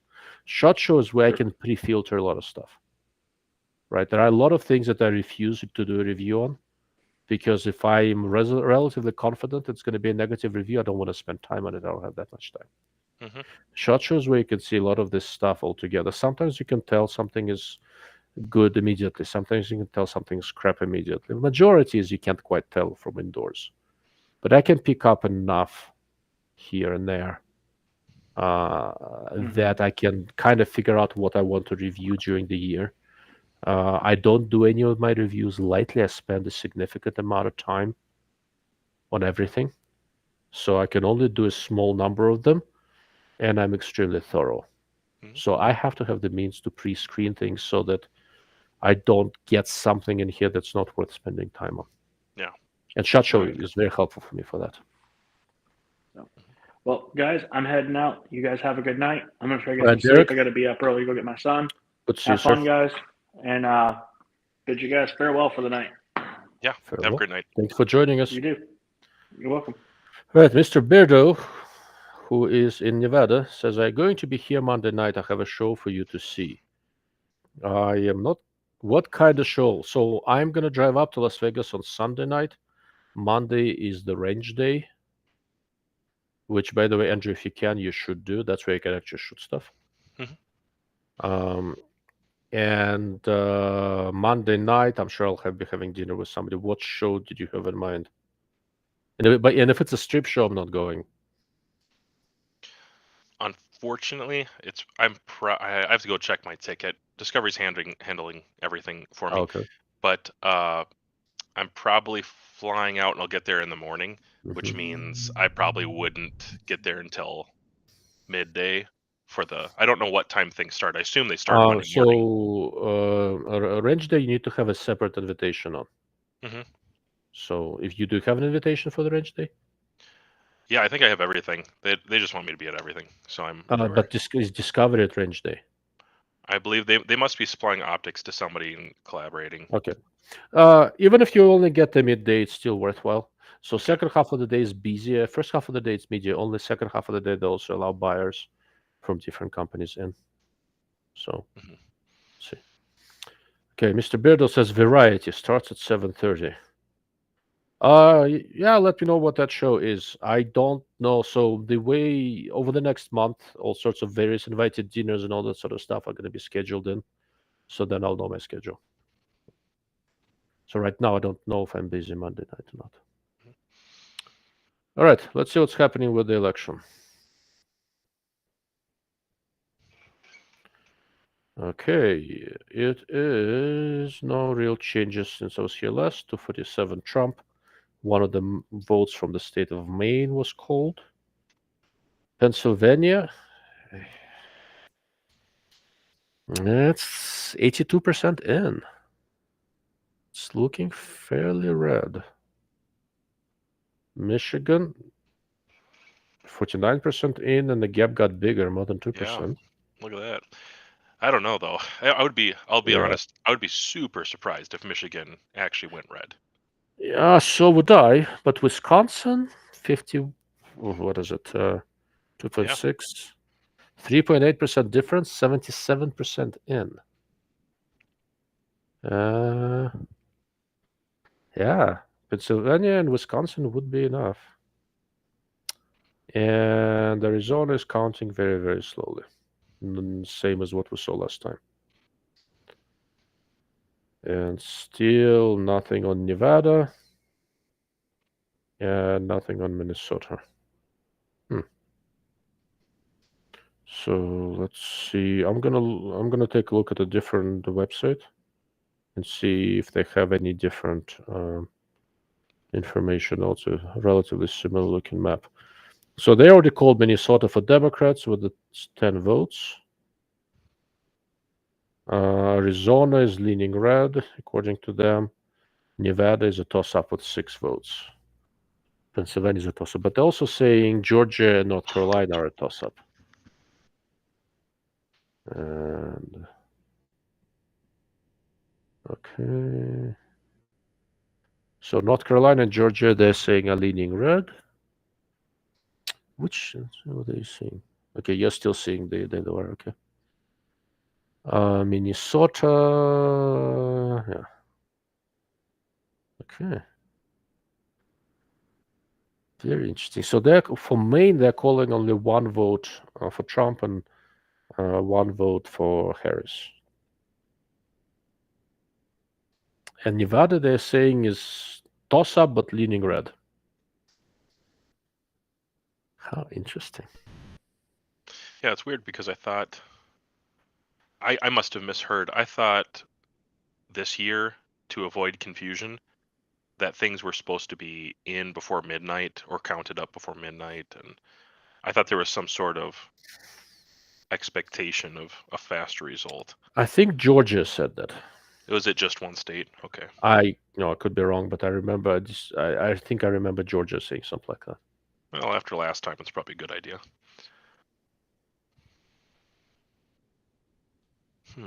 So Beardo, it's off the strip, race, comedy world. We were on America's Great Talent, America Got Talent last year. We were, is that something you have something to do with that business, Mr. Beardo? I'm curious now. Race, comedy world. I'll write it down and see if I don't get any invited events. Maybe it's worthwhile.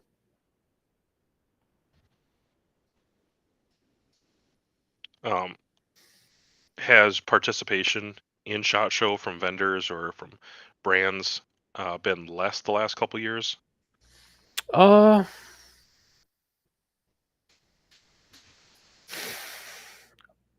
Overall, probably no, but some of the very big brands stopped going to shot because they don't need it. Like Vortex is not there. Mhm. SIG wasn't there for a couple of years. Now they're back, but with a much smaller booth. So several large companies used COVID sort of as a pretext to Mhm. stop going to shot, and then just somehow never came back. And NSSF is very vindictive toward them. Now they want to come walk the show, and NSSF is kind of having some issues with that. So they've got their own tempest in a teapot. Yeah. Okay, Justin Dahl is asking, any thoughts, experience with the Uinta Precision bolt action uppers? Some. The ones I've shot, Beard said those as, oh, that's an invited event. Oh, that's interesting. Very cool. All right. So let's talk about Uinta Precision. Have you ever shot those, Andrew? I shot one. Yeah. So I've shot a few of them over the years. Every one I've shot was very, very accurate. They're a little bit harder to shoot than a conventional bolt gun because the lock time with an AR-15 is a little bit longer, right? It's a hammer fired thing. But if your fundamentals are good, they can shoot really, really well. I've seen some impressively accurate shooting with those. So it's not bad. I don't really know. I thought about it for a while. I wanted to reach out, but I thought about it. I just don't really have a reason to go that direction when I can, it sounds kind of FUD when I say it, but I can grab a Savage 110, most of the 110s I've ever shot, and do really, really well with those. I could grab a rifle off the shelf, still do really good. Well, if you want to grab a rifle off the shelf, you should grab a Tika. But Savage drills good barrels, but they get dirty so fast. Okay, so I'm in the middle of an experiment right now. Okay. I have Savage sent out a couple 110 Elite Precisions a while back, and I am. Let me think about it for a second. I'm over 3,000 through one barrel. I'm over 500 through the new barrel, and the 3,000 still shoots tight, dirty. So you haven't cleaned it for 3,000 rounds? No, maybe 500, which is a lot for me. Yeah, that's a lot for a Savage. So the most recent Savage I shot when they were just releasing the Impulse, the straight pull, they sent me one to play with. It was ridiculously accurate. Just an impressive gun. But no matter how much I begged, they would not let me buy it from them. So they really wanted that specific gun back. Yeah. Was the straight pull a little stiff, or was this somebody else? It was a little stiff. It was one of the first 10 made. Yeah, that's another thing with those straight pulls. I'm a little curious if that's going to improve, because if you go to the store and grab one off the shelf, they're really clunky. They're stiff. Right now, Beretta brought in the BRX, which is also just ridiculously accurate, but it's a fairly stiff operating straight pull. I did an article about the Strasser RS-14. That's this very high-end Austrian rifle. Not as expensive as the Blazer, but mechanically, I think it's a superior design. If I were buying a straight pull, it's expensive. I mean, it's expensive. Switch barrel, super fancy, etc. If I was buying a straight pull, I would stretch my budget and get a Strasser. Couldn't be more impressed with it if I tried. Again, that's the engineered, just a smart design. Very, very clever. I am. Yeah, go ahead. Sorry, go ahead. I was going to go back to Savages. So I have a very long history with Savages, but a lot of it is kind of aging in recent years. I've kind of got spoiled. Like gun writers are natural born freeloaders, and I'm no exception. So I have very nice guns I didn't pay for. So I haven't shot too many recent ones other than Impulse, and the Impulse was amazing. In the past, of all the cheap guns, Savages were the most accurate. but they would start losing accuracy relatively quickly. And if you look carefully at the board, they could drill them straight, but the bores were rough. David Tubbs polishing bullets did wonders for them. Still didn't make it the match lab barrel, but it helped. And at some point, I discovered Tikas, and they were a little bit more expensive, but still not expensive. And it's so uncommon to find a Tika that does not shoot. Yeah, I agree. Just becomes such a default. If you don't want to go custom, but you can afford a little bit more than a very basic gun, if you can spend $800 to $1,000 on a rifle, it's such a foolproof way to get a gun that shoots and that you can go pretty far with.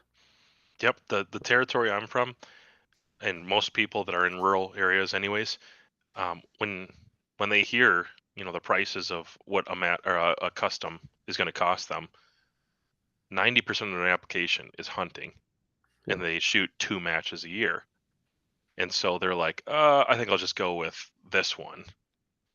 This regular old Meg Bull stock Savage 110. Like, I know so many guys who have done that, and they shoot a couple matches. They still do pretty good if they find the right loading for it. And so my experiment more so has been I started to question myself with cleaning regiments, and I was really curious, am I actually making a big difference? Because I've been very consistent. I would always clean right before. I'd shoot 2 or 3 rounds. When I got to the match, to follow my barrel, and I would shoot the match just like that. When I got done with the match, especially if it was 100 or more and I wasn't going to shoot for a little bit, I would clean it every time. And now with that barrel anyways, I'm about 500 in, and I do regularly group tests because I'm doing all this optic stuff, right? And I'm like, dang, there's no change. And it's a tight group at 500 rounds, which is dirty. Yeah. So when nobody's watching me and I just do my own shooting, I mostly use the fixed rifle by Q. I have 3 of them, and I did this. I went to this class in Wisconsin at the Vortex Edge. So my 308 fix, it's a proof carbon fiber barrel, but it did shoot a 3-inch group at 500 yards. And it probably had about 500-600 rounds through it. So with 308, it's pretty reasonable for me to clean it at about 500-600 round mark. The other fix I have, that's the one I'm going to shoot in RL Hunter. That's a 6.5 Creed. It's a Bartline barrel. I'm not entirely sure on that barrel where the round cutoff is where I should clean it, but I'm guessing it's going to be shorter than a 308, probably in the 300 round range. But I haven't yet worked that out. It's going to be somewhere in there. But I've learned that I'm lazy. So I've learned that I'm in no rush to clean a barrel. If I'm not getting the utmost accuracy out of it and the most types of shooting I do, I'm still the limiting factor. So if I'm concerned, I'm gonna clean the chamber quickly, but I'm not gonna spend a lot of time getting the barrel cleaned down to the bare metal. Yeah. Yeah, I should specify in that last 500, it's pretty bad actually. I shot in a rainstorm. It just happened to be that during a match there was a rainstorm, so it's what it is. And I was like, I'm just gonna see what happens. I'm gonna rebarrel it soon anyways. I don't really care. So I've just been kind of rough on it and been shooting it really hot. And I don't know what to say. I had heard some things like having a 6.5 Creedmoor over 3,000. I've just heard so much from so many people, and maybe I'm not shooting it hot enough and fast enough. Half the time it's below 0 here anyways. Maybe that's my problem, is I'm not shooting hot and fast enough, but I'm just really surprised. So average guy stuff, which is what a lot of my channel is, average guy stuff, those Savages, they're a little cheaper than the Tika. I don't like the trigger. Sorry, Savage. I'm not a fan at all, and I always upgrade them. I put in a jarred trigger. And that's the best that I can do for my build to make it a better gun. But most guys are going to be fine with the sliver trigger, and they can just run that thing, and 1.5 pounds sounds really great to them, and they're fine with a 2-stage kind of thing. See, I So like two-stage triggers, so yeah, I guess I used to. I really used to. Something changed. It kind of depends. If it's a very 2-pound individual. trigger and I'm stuck with a 2-pound trigger, then I like a But see, for you, two-stage. 2 pounds is a heavy trigger. For me, 2 pounds is a light trigger. For PRS, yes. In ELR, yes. With hunting, no. I'm good. Correct, I will but- shoot a 2-pound trigger for hunting. So I'm an aging martial artist. Lots of stuff has been banged up over the years. I cannot feel the triggers that you like. hmm So Yeah. So I shoot a bone stock non-adjustable fixed trigger that's usually in about 2.5 to 3 pound range, and I don't think it's the trigger that's holding me back. I've messed with very, very fancy match triggers, and I'm just not safe with them. That's And that's the same reason why I like two-stage triggers, right? I want to be able to touch Yeah. the trigger before it goes off, because my feeling in my hands is not awesome. yeah. I get bit by that every once in a while. I put in, oh my gosh, who was it? I think it must have been a Calvin Elite trigger in one of my ARs, and I put on the barrel face for the trigger shoe, and I had zeroed it up already. I'd shot it several times, and I was like, yeah, getting used to it. I'd never had a barrel style trigger face for the shoe, and so I went out to 600 yards, and I bump fired 10 shots at 600. A lot of them wound up on an IDPA. I was really impressed, but I was not ready for how that reset was, especially in the AR platform. Kind of. Yeah. So anyhow. All right, it's getting cold in here. I'm gonna go get a jacket. So there's a question here about the American company Archimedes action. If you have any experience with it, this is your time. My American rifle company Archimedes is super smooth because the primary extraction isn't done with bolt lift. No, I don't have experience with that. Not at all. So Beardo, explain again. You have a show that you're a part of in Vegas, or you have something that you can offer an invite to? Is that what I picked up on?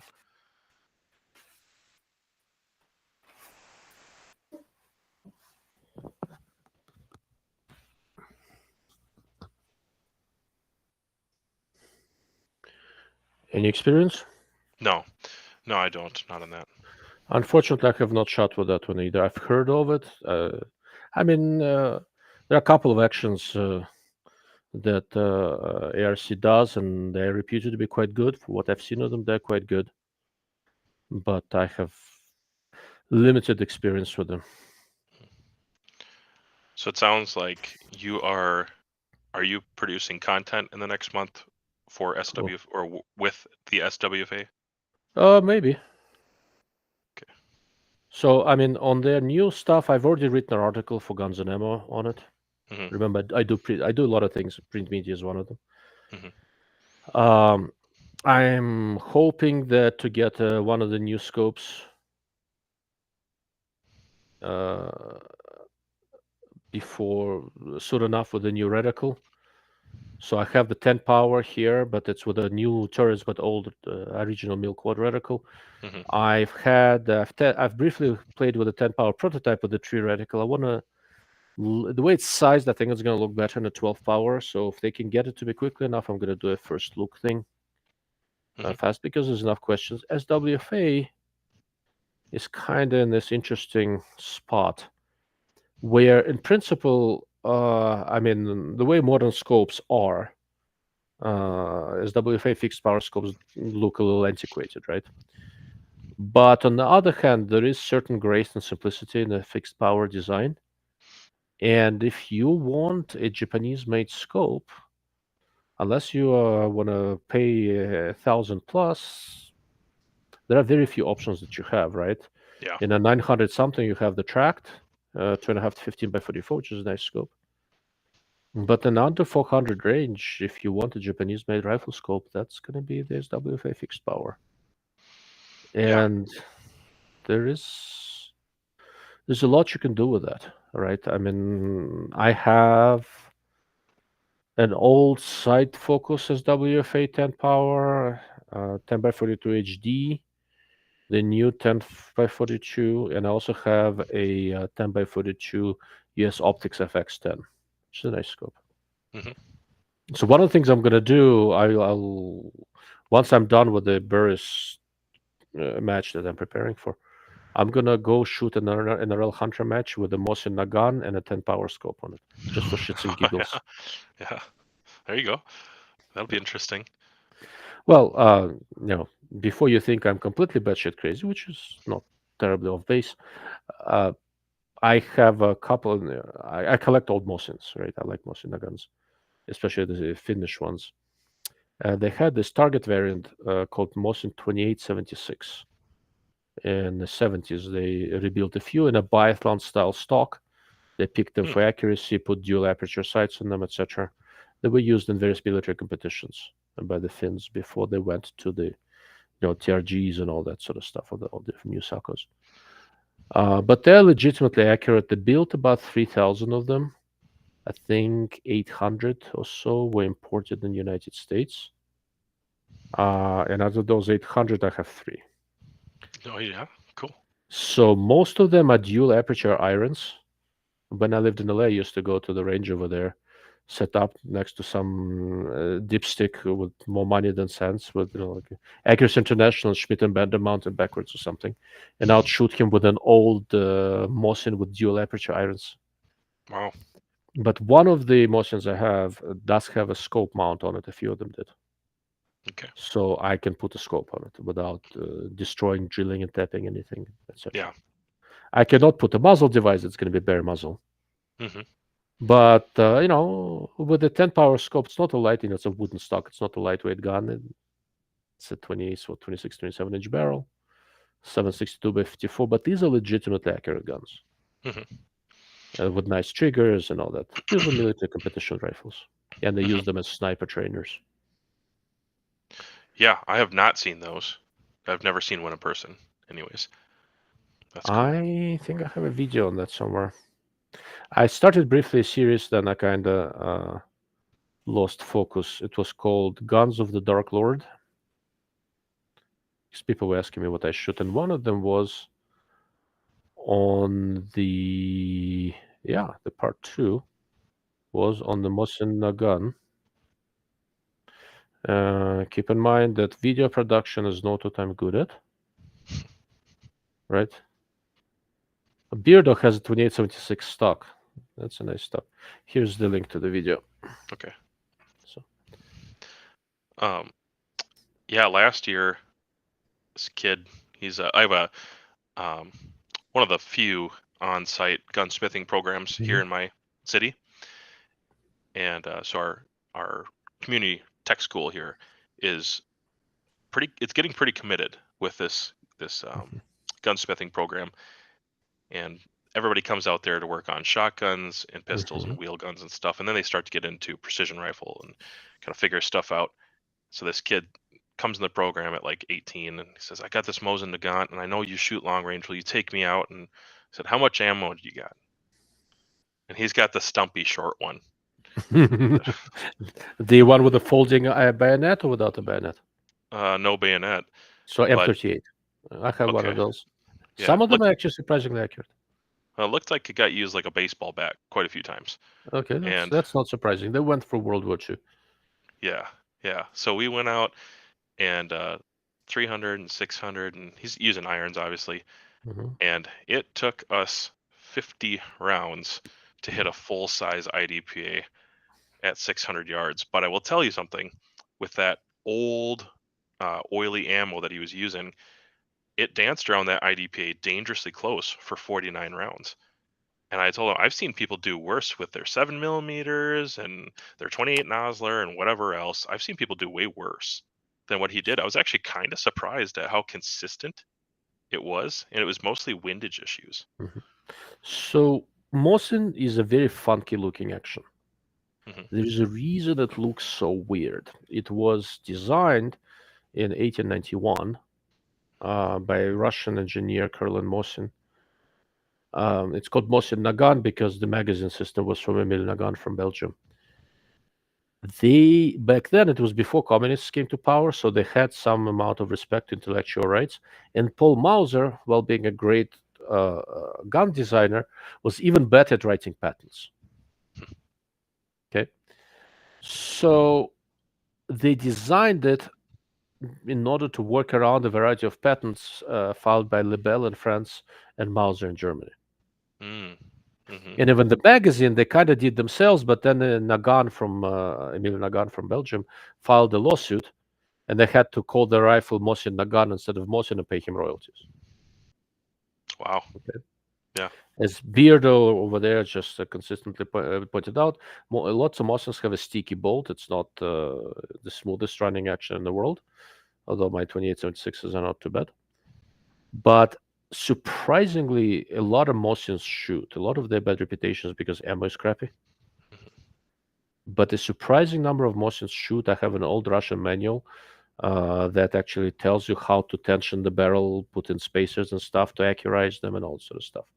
But I have Finnish Mohsin Nagants that will shoot with most modern guns any day.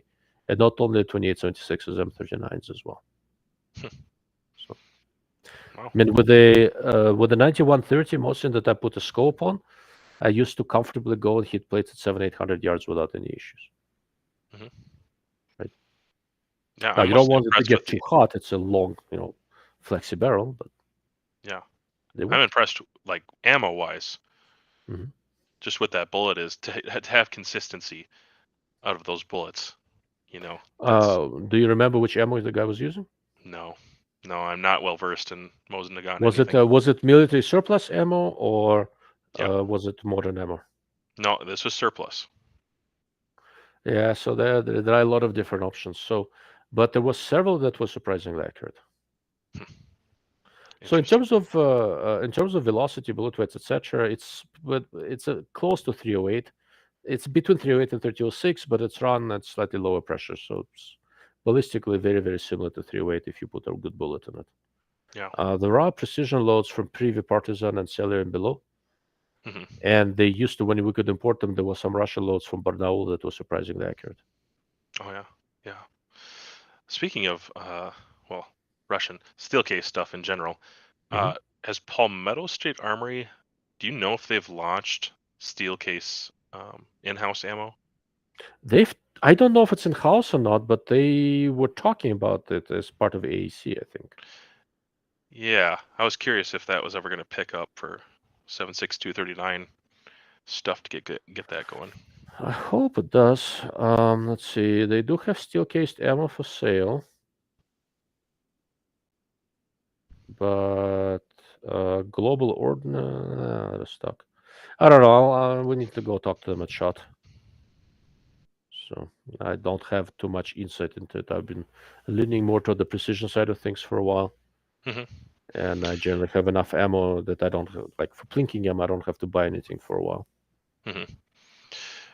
Yeah, I don't for 7.6239 anyways. I've got enough for a couple years, but I would love to know that there's something local that's going to keep up. Same thing with some sort of competitor that can keep up with Lapua. You can't get Center X. You can't get Exact. You can't get anything. It's been a really bad. Are you talking about the Rimfire? Yeah. Well, I mean, there's Ellie. Yeah. Well, it's not the same. I don't know. I know people who prefer that to Lapo. I mean, I shoot with Lapo, right? Because I'm close to Arizona. I took my rifle. I went to the test center and bought the whole 10,000 rounds of the ammo that shot best in my. I have a Tikka T1X that I use for rimfire and just in a fancy chassis. Yeah, and I'm good for a while. It depends what you're chambered in. I have some Nevius chamberings, and Lapua's gotta be it. SK can shoot fine. I can shoot matches with that, but as far as actually finding out the best that I can do, I wish there were more competitors right now. I don't know. I don't understand at all. Like Federal has a big hub here down the road from me. I don't understand why Federal got out of this.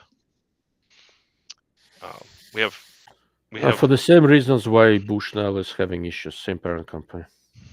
Yeah, that's actually a good answer. Yeah. So I'm looking at the electoral map, and Arizona is still very close, but the gap very slightly widened. The 55% counted. Trump is up by 0.8. Still too close to call, but it's something. Man, Nevada, still nothing. So I'm gonna go look another. Wisconsin, 83% in, and the gap is about the same. More than 100,000 votes. That's significant for a state the size of Wisconsin. Michigan, the gap, I think it got a little bigger. 59% in, but also 100,000 vote gap. And Pennsylvania, 86% in, and about 170,000 vote gap. Wow. Yeah, barring some mail-in vote shenanigans, I think Trump may have gotten it. it sure looks like it. He's edging closer. And Minnesota did what Minnesota does, Yeah. unsurprisingly. Still zero in Nevada. Okay, I need to see what's happening with Nevada on a different website.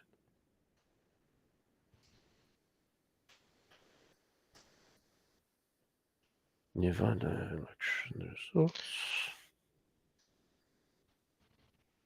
Okay. Let's see what New York Times tells us about Nevada. Same thing, 0%. Okay. The hell's happening with Nevada? Are they like trying to roll the dice and gamble and see who wins or something? In the traditional Las Vegas standard? How weird. I did just look up election betting and see what people were putting their money on. Looks like people were putting their money on Trump overall. Well, they have been for a little while in the betting averages. Trump was between 55 and 60%. Yeah. If you go onto Real Clear Politics, a website that I like because it gives me a nice broad range of opinions from both sides of it, they've got a nice summary. I'm gonna share that one. It's a table. It's not graphic, but it should do. And let's see. For you, it's 11:30 now, right? Yeah. Yeah. For me, it's 10:30. But I'm not gonna be here the whole night. We're probably gonna wrap up relatively soon. I am cautiously hopeful. There we go. So here Real Clear Politics does a pretty good job with this. So let's see, going state by state, Indiana and Kentucky. They're not calling Georgia yet, which is interesting. Although it's 93% reporting and Trump's up. That's interesting. And they're basically going by time, who got called and when. So Illinois, okay, that's all makes sense. Alabama, Florida. So Pennsylvania, Trump is up by 2.7%, 88% reporting. That is kind of significant.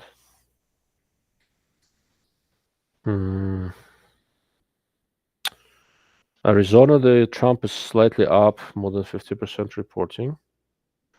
Trying to see if Nevada is somewhere in here. Hawaii is 0, but already called for Democrats, not surprising. So Nevada again, nobody's reporting anything from Nevada. I wonder what the hell's happening there. Yeah, I don't like that. I wish they would do it. Yeah, that's really bizarre. So Wisconsin, leaning Trump, 81% reporting. It's pretty good. So let's look at the Senate. So, okay, so Ohio, Miranda picked it up.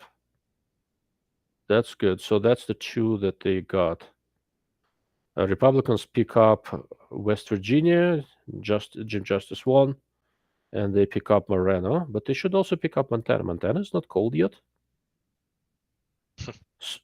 Yeah, it's not cold yet. How interesting. Yeah, Sheehy's going to win Montana. Yeah. So Republicans are going to pick up 3 different seats, and I don't think they're going to lose any. Doesn't look like. In Wisconsin, Hovde is up on Baldwin. Pennsylvania is not clear, but they might pick up Pennsylvania too. But so the Senate is extremely likely. Let's say we can say definitely, I guess, is going to Republicans. Hopefully they do something with it this time. First, look, all I care about if Kamala does manage to find and print and sign enough ballots overnight, the Senate and House of Representatives should be there to stop some of the stupidest shit she's gonna do. Yeah. Like, I'll settle for that just in case. So looking at the House, there's a pickup in Pennsylvania. That's actually important. Important for Trump, right? So, they're on the same ticket. Mhm. Democrats pick up one in New York. That's not surprising.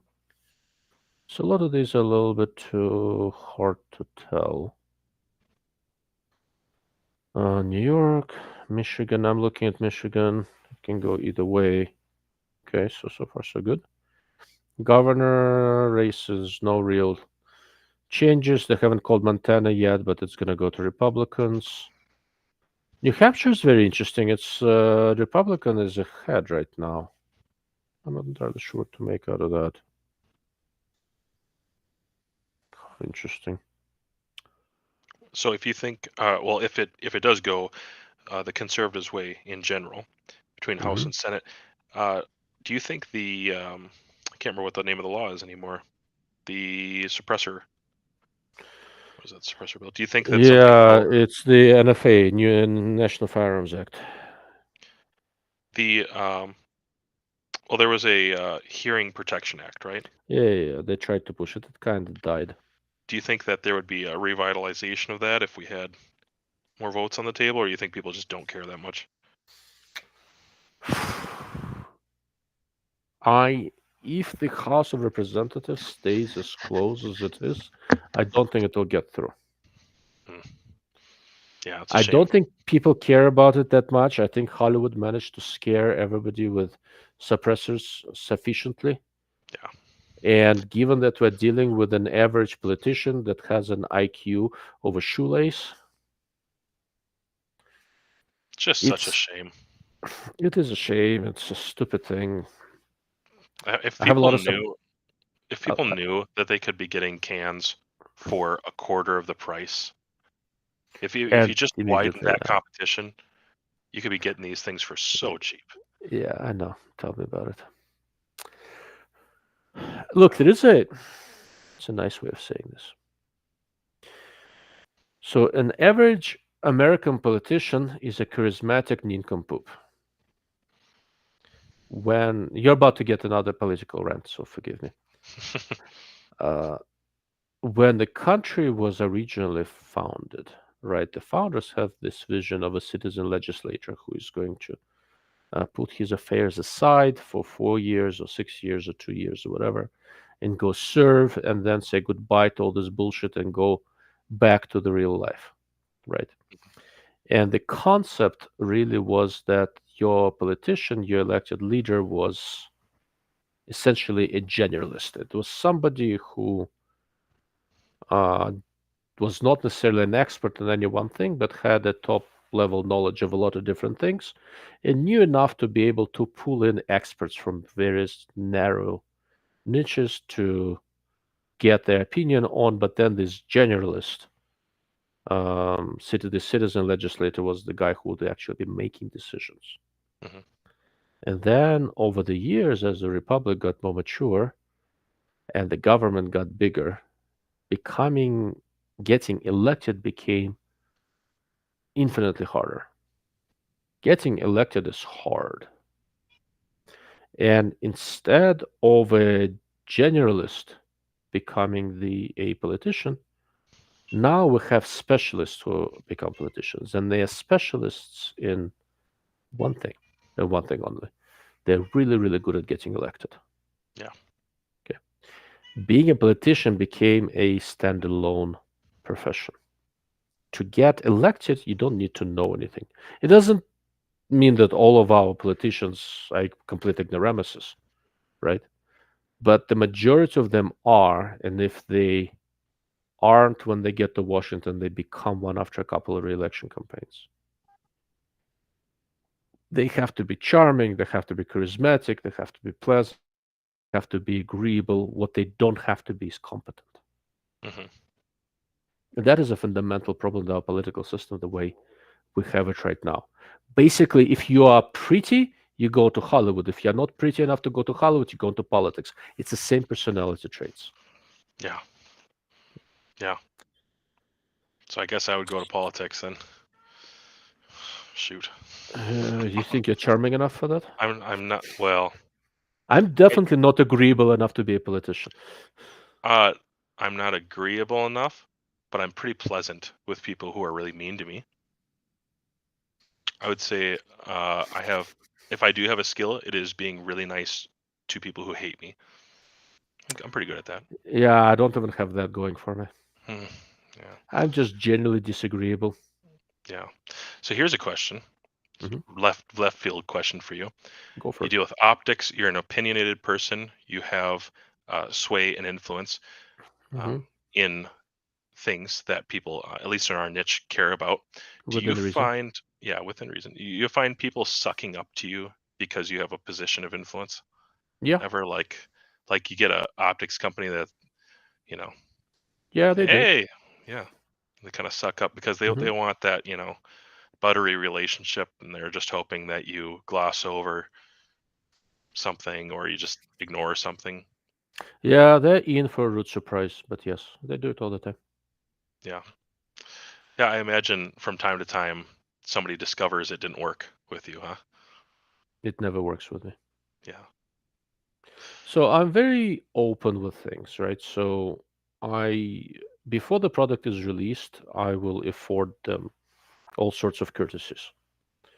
Because until the product is on the market, that's different. The moment the product is on the market and I'm doing a review, now it's journalism and I don't care what they think and what they say. Mhm. Smartphones are okay with it. Some others are not. There are optics companies who won't talk to me. There are optics companies who will see me coming along and shot basically go like this. It's okay. Yeah. I'm not in this to win any popularity contests. My loyalty is to my audience only. Mhm. Everybody else can go take a long walk on a short pier. And you Now, with have all that, go ahead. you have an advantage. I also have that advantage. Your main source of income is more than likely not coming from No, absolutely not. No, these things. This is hobby. Well, not hobby, but it's like it's a side job. extra. Yeah, Yeah. it's extra. Yeah. Yeah. Look, that's one of the reasons I cannot have this as a primary job. But on the other hand, once again, I have cordial relationship with several companies. But well, Vortex is actually a good example, right? So I've known them for a very long time. I have a very friendly relationship with them. Some of my very good friends work for Vortex, and they know fully well that I'll read them a new one if they send me something that's not up to snuff, and they know it because I've done it more than once. Mhm. I forced them to redesign a product line once. So some other companies can't quite handle that, and that's Yeah. okay. So I get it, right? So they have to sell scopes. I just talk about them. I totally Mhm. get why quite a few optics companies won't have anything to do with me. Yeah. Uh, if I was in their position, I might have done the same thing. I hope not, but I might have. Right? Yeah. I think it kind of depends on how people advertise themselves. If hmm people are honest about their product and they can just say, "Hey, I know this isn't the best, but this is hitting a certain market, certain buyer who can tolerate certain things." hmm Here's my demon cat. Um, if I can get them to be pretty transparent, there's actually a couple of companies recently that I've worked with who are just able to be really honest about it, why their product is marked up a little hmm more, why it costs more, and all that. I'm like, man, that's easy. As long as you're being Yeah, honest about it, I can get there. I perfect. had one company that I will not do anything with ever again, never ever ever, because they straight up told me they tried to send me a script. They tried to send me a script of do not say these things, do not talk about this, ignore this.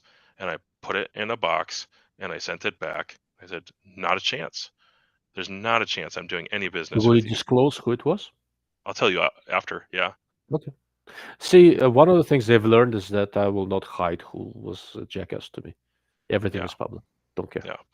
Yeah. There's a couple companies I would see. I there's a phrase. It's just a phrase, but it's generally true. A rising tide floats all boats. So I do want the 2A community to do well, and I want all companies that are at least ethically not producing crap to float and do well. And there's probably two companies that three. There's probably three companies that I've dealt with in my short time, last 4 years, where I don't care if they burn. It's fine. They are terrible behind the scenes. They have terrible business practices. They were shipping out scopes that got returned as if they were new, put them back in a package, shipping them back out as if they were new to people. And when I discovered some of these things, I was like, no, that's terrible. And I could tell because of the item number on the bottom of the scope. I was seeing how early on I was getting optics, and they had sent a few things out early on, this other company. And I sent it back and said, hey, sorry, this is actually unusable. It's straight up unusable. This needs to be redesigned for this feature. And they were like, oh, we've already sent out to the distributors. There's a bunch of people are getting these. We'll just see what happens. You ordered a mass quantity. Can you tell them for the next lot to redesign this? Because it's a simple fix. Lots of scopes struggle with this. Can you fix this one thing? We'll see. We'll see if we get any other feedback. I'm like, okay, that's fair because I got one. So that's fair. And then I started seeing reviews hop up online of everybody saying the same thing.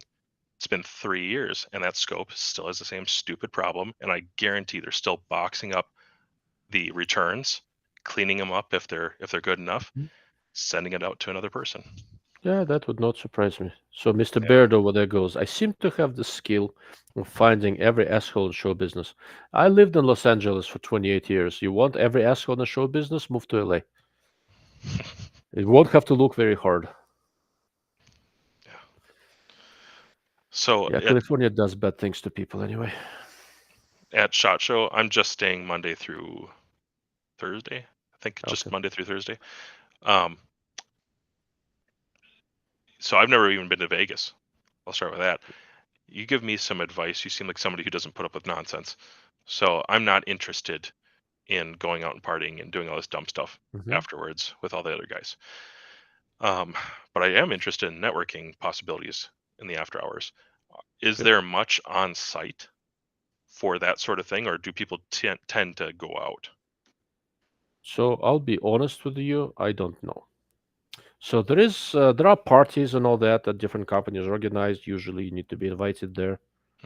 I tend to not go to most of them. I will do a couple of dinners with different companies. Some people I know. If I have an open evening, I'm just gonna go have dinner. I'm not coming there alone, so I bring the Eugenes with me. My brothers, I have an older brother. Generally, he's a doctor, but he also likes shooting guns. I got him into it. He comes over and helps me taking pictures and stuff. And I have a cousin who's also Eugene. He's from California. So he has an interesting story. Has a PhD from Stanford. But he also was a Marine in Iraq when we went there to overthrow Saddam Hussein. So he comes over and also helps me take pictures, videos, etc. So there's going to be the three of us. And if I have an open evening where nobody invited me, we'll just go have dinner. You're more than welcome to join us. But from a networking standpoint, that's not going to give you much. Because I basically, after a full day of roaming around the show, I just want a break. Yeah. I need to relax for a little bit before I do my live stream in the evening. Now, if there's somewhere that I need to go, some invited dinner, something or other, I'll do it. But here's the thing, because it's not my day job, I'm not looking for so many networking opportunities. I am happy to talk to people. There'll be some people I'll meet that may go somewhere, something interesting to see. And this is going to sound arrogant, and so you'll just have to forgive me. But I don't need anyone. I've been at this for a while. I don't have a big channel and all that. I'm relatively well known in the industry.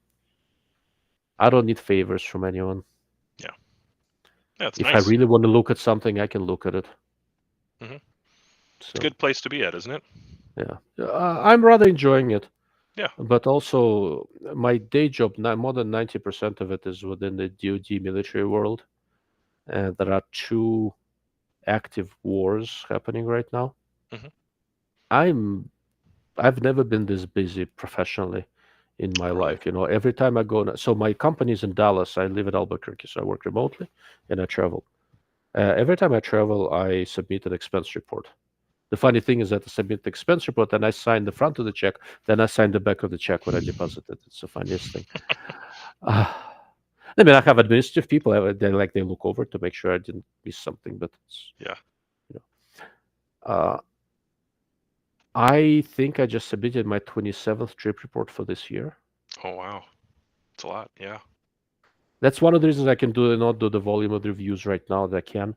I'm trying to hire people, right? So I'm trying to hire an engineer, and I'm need to hire a sales guy and maybe a technician in Dallas. And once they're trained up, I'm hoping that my schedule will get less crazy and I'll be able to do more. But the insanity that's been happening the last couple of years is unreal. Yeah. Between the Russia-Ukraine thing and the October 7th attack on Israel. Mhm. And there, remember, I work for an Israeli company, so that affects me in a variety of different ways. Not just because we make stuff that goes to support everything. Yeah. Yeah. I'm just busy, and I don't need Well, anyone. Well, I'm with you. I think honestly, in a lot of ways, because this is my hobby, I get to benefit from it more than people who this is their full-time occupation, because it's still my hobby and I'm still having fun. And I can say no to everything. And Yeah. I usually write my own timelines for videos and when I put out content. And if people don't like it, it's not a big deal to me. If somebody says we're never sending you something again, which hasn't happened many times, a couple times, um, when it does happen, I'm like, okay, that did nothing for me. I mean, hopefully I didn't burn my reputation, but mostly I have a very low profile in the community. Most people don't know who I am. Um, I don't. That's why I don't think going to shot with Discovery is going to burn me or burn my reputation. Quite frankly, it's because You don't need to. It's not going to burn your reputation. Like the reason I did this is that sure, if I'm sorry, I interrupted you. I'm a certified gun nut. I find this stuff legitimately interesting. What you're going to miss out is roaming around and looking at the little booths where the clever stuff's happening. Right? Like that's what you're going to miss out on. Yeah, yeah, and I think in the future that would be something I'd be interested in, but just monetarily, it made a lot more sense for me to do this. And so when I have those opportunities, I'm like, well, I'll get to go to SHOT Show. I'll get to hang out with some friends and see some stuff I've never seen before. And then out of the gentlemen that'll be there, I'm probably the most fluent English speaker. So I'm sure That's I'll very be the likely. one. Yeah. Well, I'll tell you what. I was not planning to visit Discovery, but now that you are there, I'm going to swing by and make your life difficult. Yeah. Come give me some hell. That's fine. I'm good with it, man. I'm good with it. I'll have fun with it. So no, Discovery has some room to grow, but like I said, I wish them well. So that's one of the things I'm having fun with in the background. Although I put some content out, it's really minimal.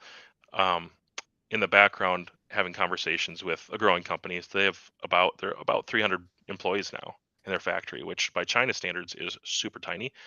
But for them, because I know where they came from and I know a little bit of why it was messy before, they do have decent potential for 2025 and 2026.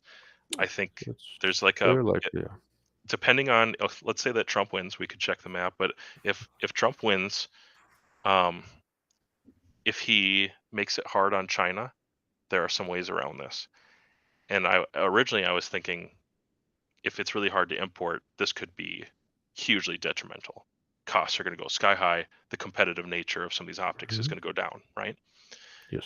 But I think there are ways around it. And right now I'm seeing a huge amount of imports, huge amount going on right now. So there's at least a couple years of likely competition going to be going on for them, and they're really open to feedback. I've actually been surprised at how quick they can flip around a modification on something, if I say redesign that, or I don't like that reticle, or nobody's going to buy that. They are so fast for a factory of only 300 people. Like I said, so I know Link relatively not well, but I've talked to him a lot. He's a nice guy and all that. I do occasion consulting for companies. I cannot do consulting for a Chinese company. Yep. Because of the things I do for my day job. Absolutely not. Yeah. I've done consulting for a Japanese company. That seems to be okay. But otherwise, how about stuff I in the have Philippines? Philippines is not an issue, but there are no Philippines-based companies that market scopes. There are OEMs, but not the companies that market them. So Yes. Discovery is Okay. an old Chinese company, right? So Yes. like Arken really is a Chinese company. When I talk to March, it's a Japanese company. I talk to people in Japan. When I talk to Element, right? They make stuff in Japan and in China, etc. But the guys I talk to, they're mostly American, one South African. Yeah. Right. It's a little bit different. I can, and when I get paid for my services, because Element is backed by FX in Sweden, it comes from Sweden, right? So I can do NATO. Okay. I cannot be getting paid by a Chinese company. So yeah, I actually have been surprised at the limitations of the networking as a person who I obviously don't have. Link woke up. Is it still live? I fell asleep for a bit and y'all still here. Yes, we are. We're Cheers. Still here, man. Yeah, I could use a drink. No, but we'll be wrapping up shortly. It's almost 11 o'clock here. It's midnight where you are. Yeah. So I think let's do this. Stay on the line for a minute. Let's take one quick look at the map and see where we are now. Let's see. Where's that thing? And we'll have some parting thoughts. And there we go. So this is Daily Wire's map. They're not unbiased. They're pro-Trump, but they're not too bad. Right now they're saying it's 248 Trump. They've called, just to go over the highlights, they've called Georgia and North Carolina for Trump. Looks to be deservedly so. Of the battleground states, so Arizona is 55% in, so no changes. Trump is about 0.8% up. It used to be less than that, so the trend right now is for Trump. Pennsylvania, 90% in. Trump is up by more than 200,000 votes. So it's not necessarily in the bag. Again, there's always a chance of shenanigans, but I think it's leaning quite strongly for Trump. Sure seems like it. And moving on down, so Michigan, the gap is still just below 2%, 1.8%, which works out to about 60,000 votes, 65% in. Like you, I would be surprised if Michigan goes to Trump, but I've seen weirder things happen. Wisconsin is the one where we're 87% in, and the gap has remained relatively consistent for about an hour now. And we're looking at about a 4% gap. That's what, 115,000 votes for a state the size of Wisconsin. That is quite promising. For Nevada, there is still nothing. Alaska is leaning Trump, and it will go to Trump. I would be shocked if Alaska went to Kamala Harris. It would be more likely to go to RFK Jr. So the way it's looking right now, before the 28,000 recounts, before they cheat long enough to get the number they want, which I'm hoping it's not going to happen. This time, right now, it's looking like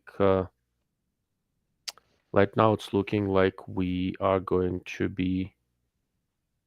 It's looking like we're going to have Trump back for a second term. Not guaranteed, but definitely leaning that way. Yeah. So before I wrap this up, Mr. Beardo is mentioning that suggesting all sorts of different entertainment in Las Vegas. So for Mr. Beardo, I'm curious. Shoot me an email at swag, SWAG, at darklordofoptics.com. Dark Lord of Optics, all one word, no spaces, nothing. Okay. And Mr. Beardo is asking, is the Iron Dome named after you? I think he is referring to my intense reflectivity. No, it's not named after me, but I did a couple of things there a long time ago. It's an interesting thing because my day job, I do test and measurement equipment of all sorts. Test equipment by itself is not super interesting, although there are some unusual things there. But the applications we support are very interesting because almost everything you can think of, we've had something to do with it, and that's what keeps my job entertaining. We've been at it for almost 4 hours. Thank you all and good night. I am going to do another live stream on Thursday. Mike Branson from Gideon Optics is going to come visit me. And I'm sure Mike is also another opinionated kind of gentleman, so I'm sure we'll have an interesting discussion, assuming the results of the election are going to be ready. Thank you all, and good night.